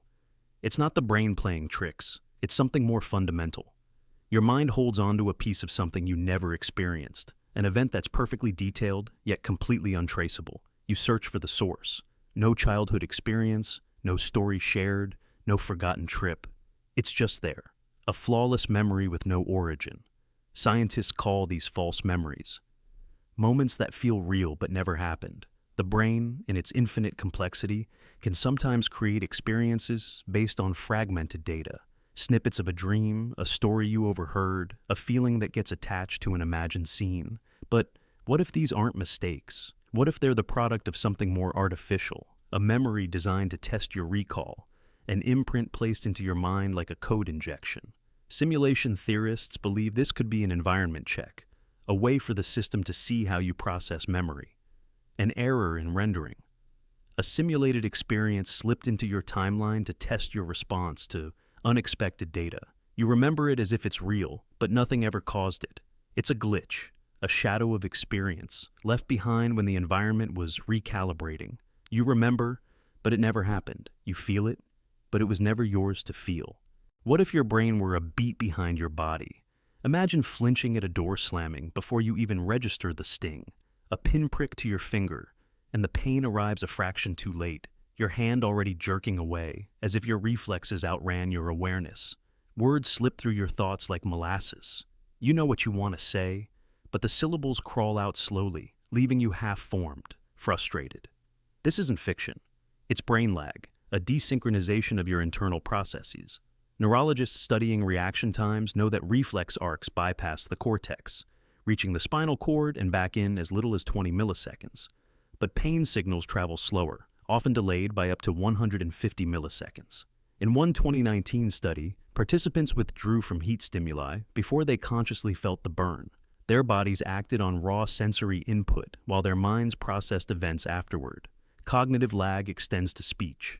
During high stress, the brain's language centers can misfire. Wernicke's area processes sound and meaning. But if neural networks fall out of sync, retrieving words becomes like pulling teeth. Athletes sometimes report frozen speech after impact, thoughts intact, but speech production slipping behind motor memory. What causes these glitches? Fatigue, neurological disorders, concussions, or even micro-sleep episodes where parts of the cortex momentarily disconnect. In virtual reality experiments, asynchronous audio-visual feedback produces nausea and disorientation, proof our brains expect perfect timing. So the next time you feel your body move before your mind catches up, ask, is this just tiredness? Or are your neural circuits desyncing, revealing the hidden choreography of your own biology? What if the pages of your past could vanish? Imagine picking up the old novel that once gripped you, its cover worn, your favorite quote dog-eared. You settle into your chair and flip to the chapter that changed your life. The words you memorized, the passage that reshaped your worldview, it's gone. The chapter you remember so vividly has vanished. Instead, there's a different scene. Unfamiliar characters, a plot twist you never read before. Your heart skips. You flip back and forth. The page numbers shift. It wasn't a misprint. It was a disappearing act. Readers call it the missing chapter phenomenon. Some blame misprints or misaligned editions. Others chalk it up to faulty memory. But it's more unsettling than a bad print run. It feels like a deliberate rewrite of your personal history. In digital files, version control can overwrite changes, losing data forever if not backed up. What if your reality uses similar versioning? Your memories, anchored to a specific narrative, are erased when the system pulls the rake. Bibliophiles have documented cases. Passages remembered word for word that disappear between reprints. Entire sections that vanish without explanation. One collector found letters scratched out in his leather-bound volume, only in his copy. The mainstream calls it editing. Insiders whisper about timeline drift and hidden revisions. Your mind protests. You remember crying over that scene, laughing, highlighting. But now, it's gone. You wonder, did you imagine it? Or did someone, or something, decide it no longer belongs in this version of the story? What if your monitor turned on by itself? No keystroke, no mouse click. Yet the screen awakens in the dark. You approach and see a cursor blinking in the top left corner, as if waiting for input you never gave. The glow pulses against your face. You hover your hand over the keyboard. Nothing happens. The cursor blinks again. Someone, or something, is inside watching. This isn't a simple power glitch. It's called phantom booting. When devices flicker to life without triggered signal, hardware doesn't just wake up on its own. Firmware logs no input, no scheduled tasks, yet the operating system loads. It's a silent invasion of your digital space. Hackers can trigger screens remotely. But this feels different. No network activity, no trace in logs. It's like the device's own code, awakened without authorization. An internal AI ghost deciding to observe. Your screen becomes a one-way mirror. It watches you watching it. Cybersecurity experts warn of rogue firmware, malware that hides in BIOS and wakes with a pulse, bypassing OS defenses. Each blink of the cursor could be a heartbeat, a code injection leaking into your machine's core. And because it lives below detection, it can observe every keystroke, every glance, every password, without firewalls, antivirus, or monitoring ever knowing. When your screen lights itself, freezing your reflection in code, ask yourself, did you lose control? Or did something else take it?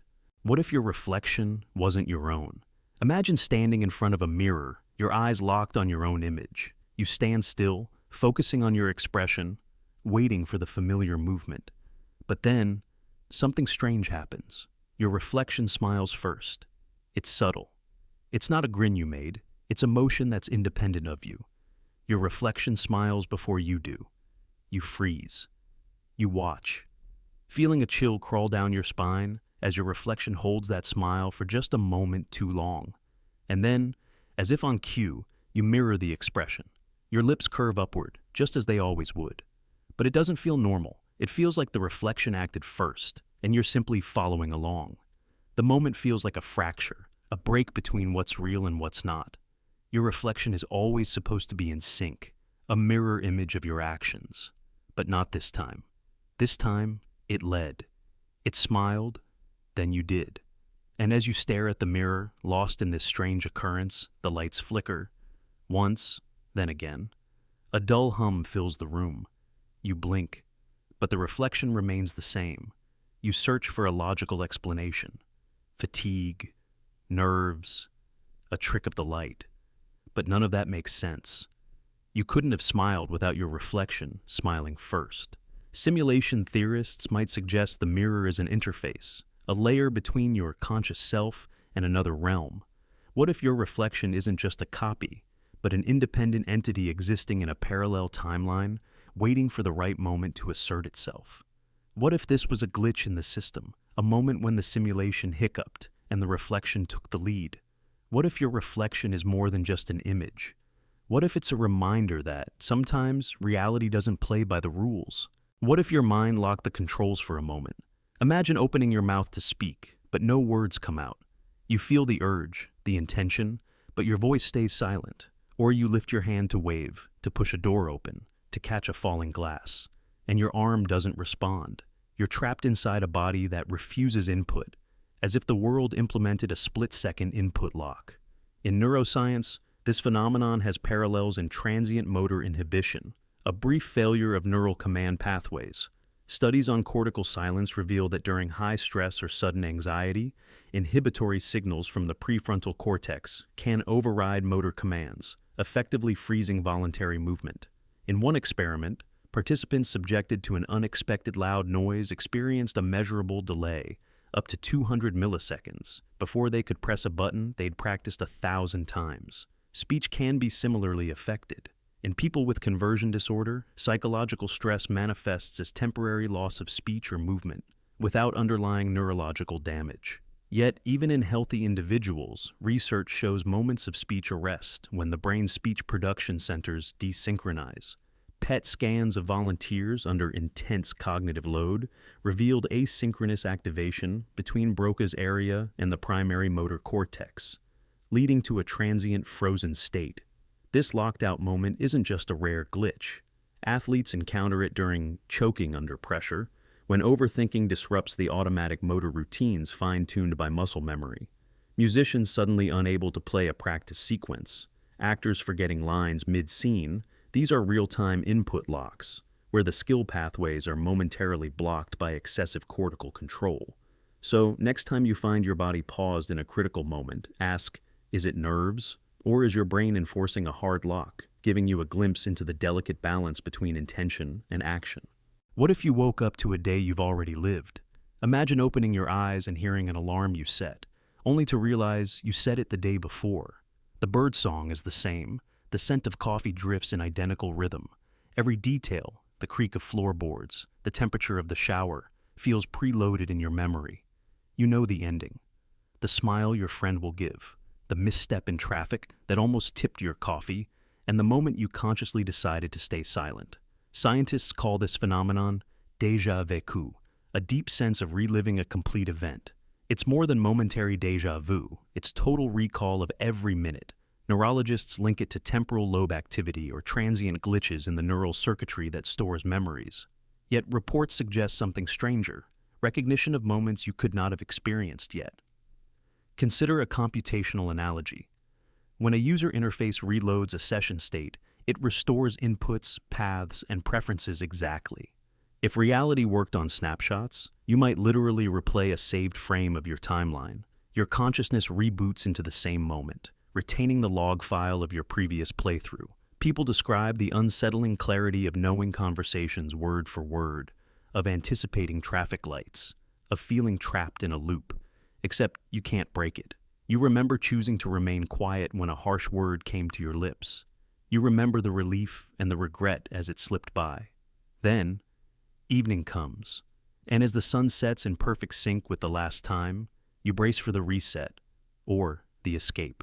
Sometimes it ends with you waking again, starting the pattern anew. Other times, nothing changes. You simply live once more, with the knowledge of what you chose not to say, and wonder, will you act differently? Or are you destined to repeat the same day, exactly as it was recorded? What if the sky itself skipped a beat? Imagine staring at the horizon, watching clouds drift lazily across the blue canvas. Then, just for an instant, the sun shifts a pixel. A sliver of brightness disappears, then reappears in a fraction of a heartbeat. You blink, but you know what you saw. The sky blinked. This isn't an optical illusion. It's called temporal luminance glitch, a split-second frame drop in the world's continuous rendering. Our visual system stitches frames together at roughly 60 per second. When one frame fails to register, the sun's position resets by a pixel. The result? A stutter in reality. Astronomers and meteorologists have documented micro-shifts in solar imaging caused by atmospheric scintillation. But those effects occur over minutes, not milliseconds. What you witnessed was something deeper, a glitch in how you perceive light, time, and motion. Cognitive scientists explain that the brain compensates for missing visual data, filling gaps to maintain fluid perception. But when the missing moment is large enough, when a frame drops entirely, you see the seams, a flicker in the sun's path, a hiccup in time's river. Some theorists suggest reality is rendered in frames like a film projected onto the universe. And occasionally the projector coughs, skipping a frame before catching up. You catch the misfire, the sun rewinds by a pixel, the sky blinks. So, the next time you glimpse a sudden shift in daylight, ask yourself, was it weather, optics, or a moment when the world's frame buffer hiccuped, and you saw the code behind the curtain? What if some people aren't fully rendered? Imagine walking down a busy street, the usual crowd surrounding you, but then You see someone standing still in the crowd, just out of place. You glance at them, and something's wrong. They have no face, no features. Just a blank, empty space where their face should be. It's like their identity hasn't loaded properly. A shadow where there should be recognition. You blink, unsure if you've seen it correctly. The figure remains there, frozen, motionless. It doesn't make sense. There's no detail, no expression, not even the faintest trace of eyes or a nose. Just a void, a blank canvas where a person should be. It's not a trick of the light, not an illusion. It's as if they haven't been fully rendered yet. You take a step closer, but the moment you focus again, they're gone. Vanished, like a glitch in the system, like they were never there at all. The crowd continues to move, and you can't find them again, not even after scanning every face in the crowd. They're gone. The empty space they left behind seems to have never existed. This experience is more common than you might think. People have reported seeing strangers, figures that stand out in the crowd, but feel somehow incomplete. People with no faces, blurry outlines, or movements that don't match the flow of time. These anomalies, or unrendered strangers, are dismissed as optical illusions or stress-induced hallucinations. But what if they're not? What if these encounters are moments where the system glitches, where a person's rendering wasn't finished in time?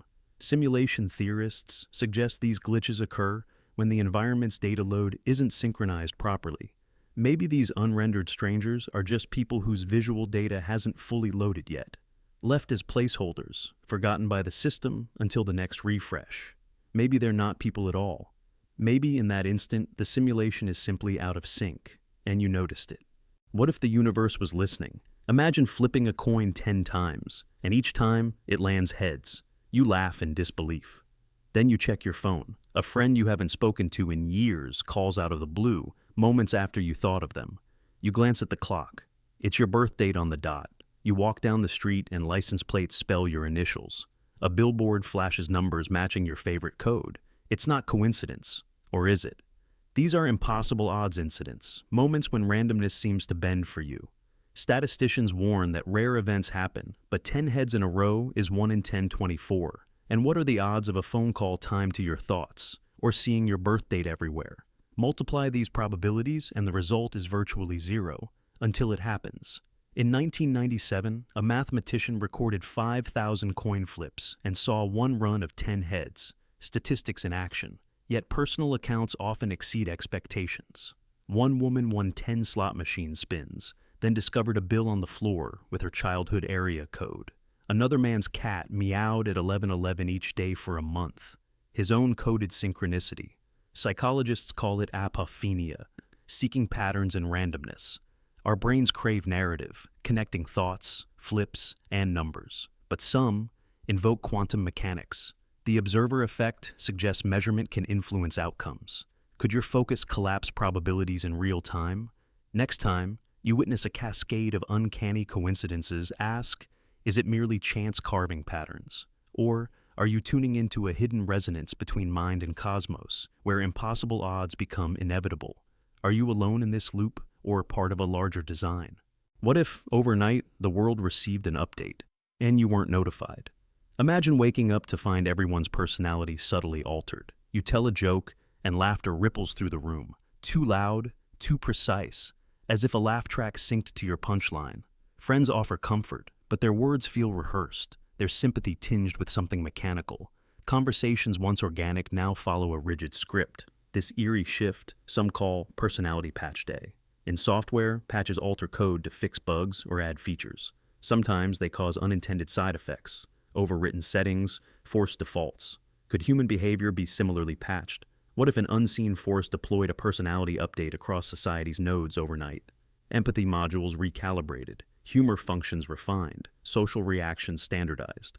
Psychologists document emotional contagion, how moods spread. But universal synchronized shifts defy natural explanation. Consider neuronal plasticity. Brains rewire gradually, not instantaneously. A coordinated recalibration across billions would require an external directive, a mass code push overwriting individual nuances. Witnesses describe feeling out of sync, as if they belong to an older version of humanity. You laugh, but your mind notes the precision. You cry, but it feels practiced. You ask a question, but the answer arrives too swiftly, too perfectly. Some blame social media algorithms shaping our interactions. But this sudden, universal tweak suggests something deeper, a simulation refresh, a reality reboot. If humans were digital constructs, a personality patch could optimize social cohesion, eliminate conflict, or prepare for new directives. So, when laughter sounds scripted and emotions feel rehearsed, ask yourself, was there a silent update to the human OS overnight? And if so, what changed in the code that makes your authentic self feel obsolete? What if every morning started with a factory reset, not of your phone, but of reality itself? Imagine waking up and immediately sensing that something fundamental has shifted. You stretch, step out of bed, and the air tastes different, like an unopened product, unblemished and unfamiliar. The colors feel crisper, but strangely cold. Your surroundings look the same, yet you know they aren't. A subtle vibrancy glimmers at the edges of vision. You move through your daily routine, but each action feels like logging into a freshly installed program with no memory of your custom settings. This sensation isn't poetic. It's documented in dissociative states, extreme stress, or neurological resets where continuity vanishes. Your brain clears its cache, discarding yesterday's temporary files and reinitializing perception frameworks. You feel like a new version of yourself has launched, complete with default settings and zero customizations. Each memory seems outsourced to a cloud you can't access. Neuroscientists explain that our brains maintain stable world models through constant feedback loops. When those loops get disrupted by sleep deprivation, trauma, or micro-seizures, the mind rebuilds reality from scratch. It's a hard reset, wiping minor glitches, patching deeper loops, but erasing the fine-tuned details you created. But what if it's not just your brain? What if reality itself undergoes unscheduled updates at dawn, reloading your existence from a master template? Each reset feels like a patch, fixing unseen bugs, rearranging code, wiping subtle changes you made. The world looks identical, but the data beneath has been overwritten, your custom history rolled back. So, next time you wake up feeling like you've logged into a new build of life, ask yourself, was it a maintenance routine in your mind, or did the universe install an update while you slept? What if the world around you was leaking its code? Imagine going about your day, scrolling through your phone or walking down the street when you start to see it. Repeating numbers, 1111, 333, 69, 69. It's not superstition. It's not coincidence. They keep appearing everywhere, on clocks, license plates, phone numbers. At first, you try to dismiss it. Just a pattern. But it keeps happening. A small flicker of the same sequence, always just before you notice. It starts to feel like a breadcrumb trail, leading you to something deeper. A signal you can't quite interpret. A glitch in the world's interface. You see a clock at 11:11, then glance at your phone to find a text with 3 repeating numbers. You notice a car with a license plate ending in 69, 69. It's everywhere, and you're left wondering if these are just random patterns, or something more. This isn't a new phenomenon. People have reported experiencing a similar series of events, repeating numbers that seem too frequent to be coincidence, too intentional to ignore. These numbers don't hold the mystical significance that some might believe. They're just raw data. A glitch in the system's output. A leak in the underlying code that makes up your reality. Numerologists might claim these numbers are messages or signs from the universe, but simulation theorists have a different take. What if these sequences are not hidden meaning, but an exposed error? A momentary breach in the simulation's logic when the world's data manifests itself in a way that's too obvious to overlook? What if these repeating numbers aren't there for you to interpret, but to make you aware that something is broken? A reminder that you're living in a system, and occasionally, that system forgets to cover its tracks. You don't need to decipher the meaning behind the numbers. You just need to realize you saw it because the code couldn't hide it anymore. What if a simple act of kindness could ripple through reality? Imagine helping a stranger with heavy groceries on a rainy street. You offer a hand, they smile gratefully, and as you move on, the world seems to align. Traffic lights that were red turn green in perfect sequence, allowing you to glide through intersections. The clouds part, the rain stops, and the sun peeks through. You wonder, was it coincidence? Or did you just trigger a kindness glitch, Many report such generosity cascades, small good deeds unlocking waves of fortune. Drivers say lights shift to green after rescuing stranded motorists. Bystanders describe sudden rainbows or calm breezes following shared umbrellas. Psychologists call it the kindness contagion, positive actions boosting mood and social bonds, smoothing traffic, and reducing stress. In experiments on social contagion, witnessing compassion not only increases oxytocin, but can synchronize neural patterns among observers, creating group coherence. But what if this resonance extends beyond biology? If collective intention aligns, could it influence atmospheric pressure or even quantum events? Some quantum consciousness theorists suggest that focused goodwill might collapse probabilities toward cooperative outcomes, nudging reality toward harmony. Consider a 2021 case in Barcelona. After volunteers cleaned graffiti from subway cars, commuters noted every train running early. A meteorologist recorded clear skies despite heavy forecasts. Was it mere alignment, or a subtle code rewrite that favored kindness? So, next time you lend a hand, watch the world around you. Do the lights bend to your goodwill? Does the weather soften? Ask yourself, did you simply help someone? Or did your compassion glitch the matrix, rewriting reality's code to reward kindness? What if you shouted at the top of your lungs, and nothing called back? Imagine standing in a vast canyon or an empty hall, your voice ricocheting off walls for centuries, except it doesn't. No echo, no return signal. You listen again, harder. Still silence. It's not wind muffling sound, nor distance swallowing the waves. It's absence, a void where resonance should live. Acoustics tells us that sound reflects off surfaces in predictable patterns, creating echoes and reverberations. Caverns, empty warehouses, mountain valleys, they all sing back your shout. But in rare acoustic dead zones, rooms designed to absorb every frequency, your voice vanishes. No reverberation, no feedback. And yet here, there are no foam panels, no soundproofing. Just space that refuses to answer. In physics, sound waves require a medium, air, water, solid, to travel and bounce. If the air density shifts, if temperature gradients reverse, sound can refract and disappear. Some meteorologists have noted thermal inversions that carry or dampen noise unpredictably. But complete cancellation? Not naturally. Then there are whispers of electromagnetic anomalies. Fields so strong they disrupt wave propagation at specific frequencies. Devices fail to transmit. Radios go static.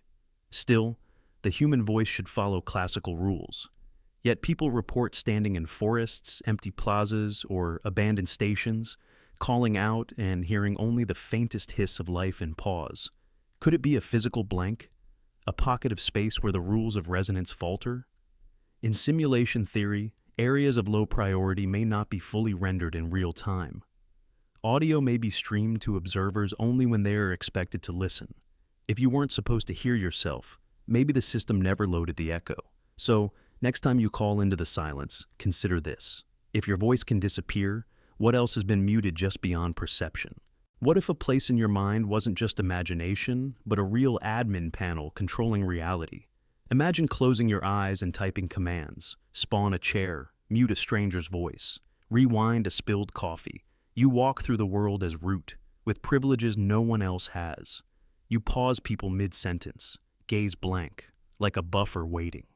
You step back, unpause them, and watch the conversation resume exactly where it left off, no one noticing the freeze. At first, it feels surreal. You question your senses. Was it a dream? But the proof appears. The coffee cup splashes backward into your hand. The fallen book reunites with its shelf. Birds reverse their flight path before your eyes. The world responds to your keystrokes, your whispered code. Everything is a variable you can set. Pause time itself. Hold hands suspended mid-air, then let them descend on cue. This isn't fantasy. Psychologists describe lucid dreamers who exert agency over their dreams. But what if you're not dreaming? What if you've accessed an admin account on reality's OS? Your consciousness becomes the super user, bypassing physical constraints. Memory and physics execute your commands. Neuroscience tells us the brain's predictive coding constantly simulates reality. But here, it simulates your commands. It's a glitch, a hyperobject where thought and execution merge. You're not just observing the simulation, you're editing it. but power has gravity. Each command leaves a residue, drift in outcomes, anomalies in perception. The more you spawn, pause, or rewind, the more the world frays at the edges. And then you wake, and the admin console closes, but the changes linger. So next time you feel inexplicable déjà vu, or a moment that feels edited, ask yourself, did you dream it or did you log in as admin? What if one day everything simply stopped loading? Imagine you're walking through a busy street, people passing by, trees swaying in the wind, the usual world, as real as it gets. But then, something shifts. The trees stop moving. The people keep walking, but their bodies glitch, as if the motion isn't syncing properly. The cars drift in and out of focus, their shapes blurring. And then, you feel it. A momentary stutter in time. The world around you begins to freeze. You stop, heart racing. You look around, seeing the glitch deepen. The light flickers. The edges of the buildings crack, revealing dark voids behind them. The ground beneath your feet shudders, as if the environment itself is a projection, an image, slowly becoming unstable. The people nearby continue their actions, but now they're moving in jagged, unnatural ways. Their faces too crisp, their movements too predictable, like NPCs in a game. Something is terribly wrong. And then you see it.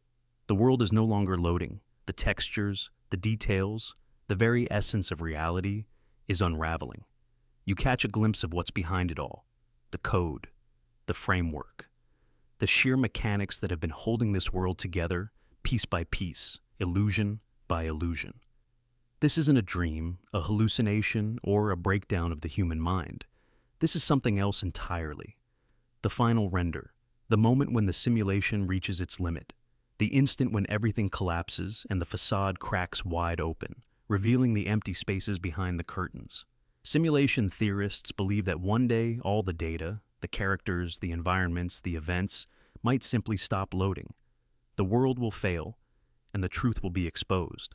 What happens when the system runs out of resources, when the final render exposes everything for what it is, just data?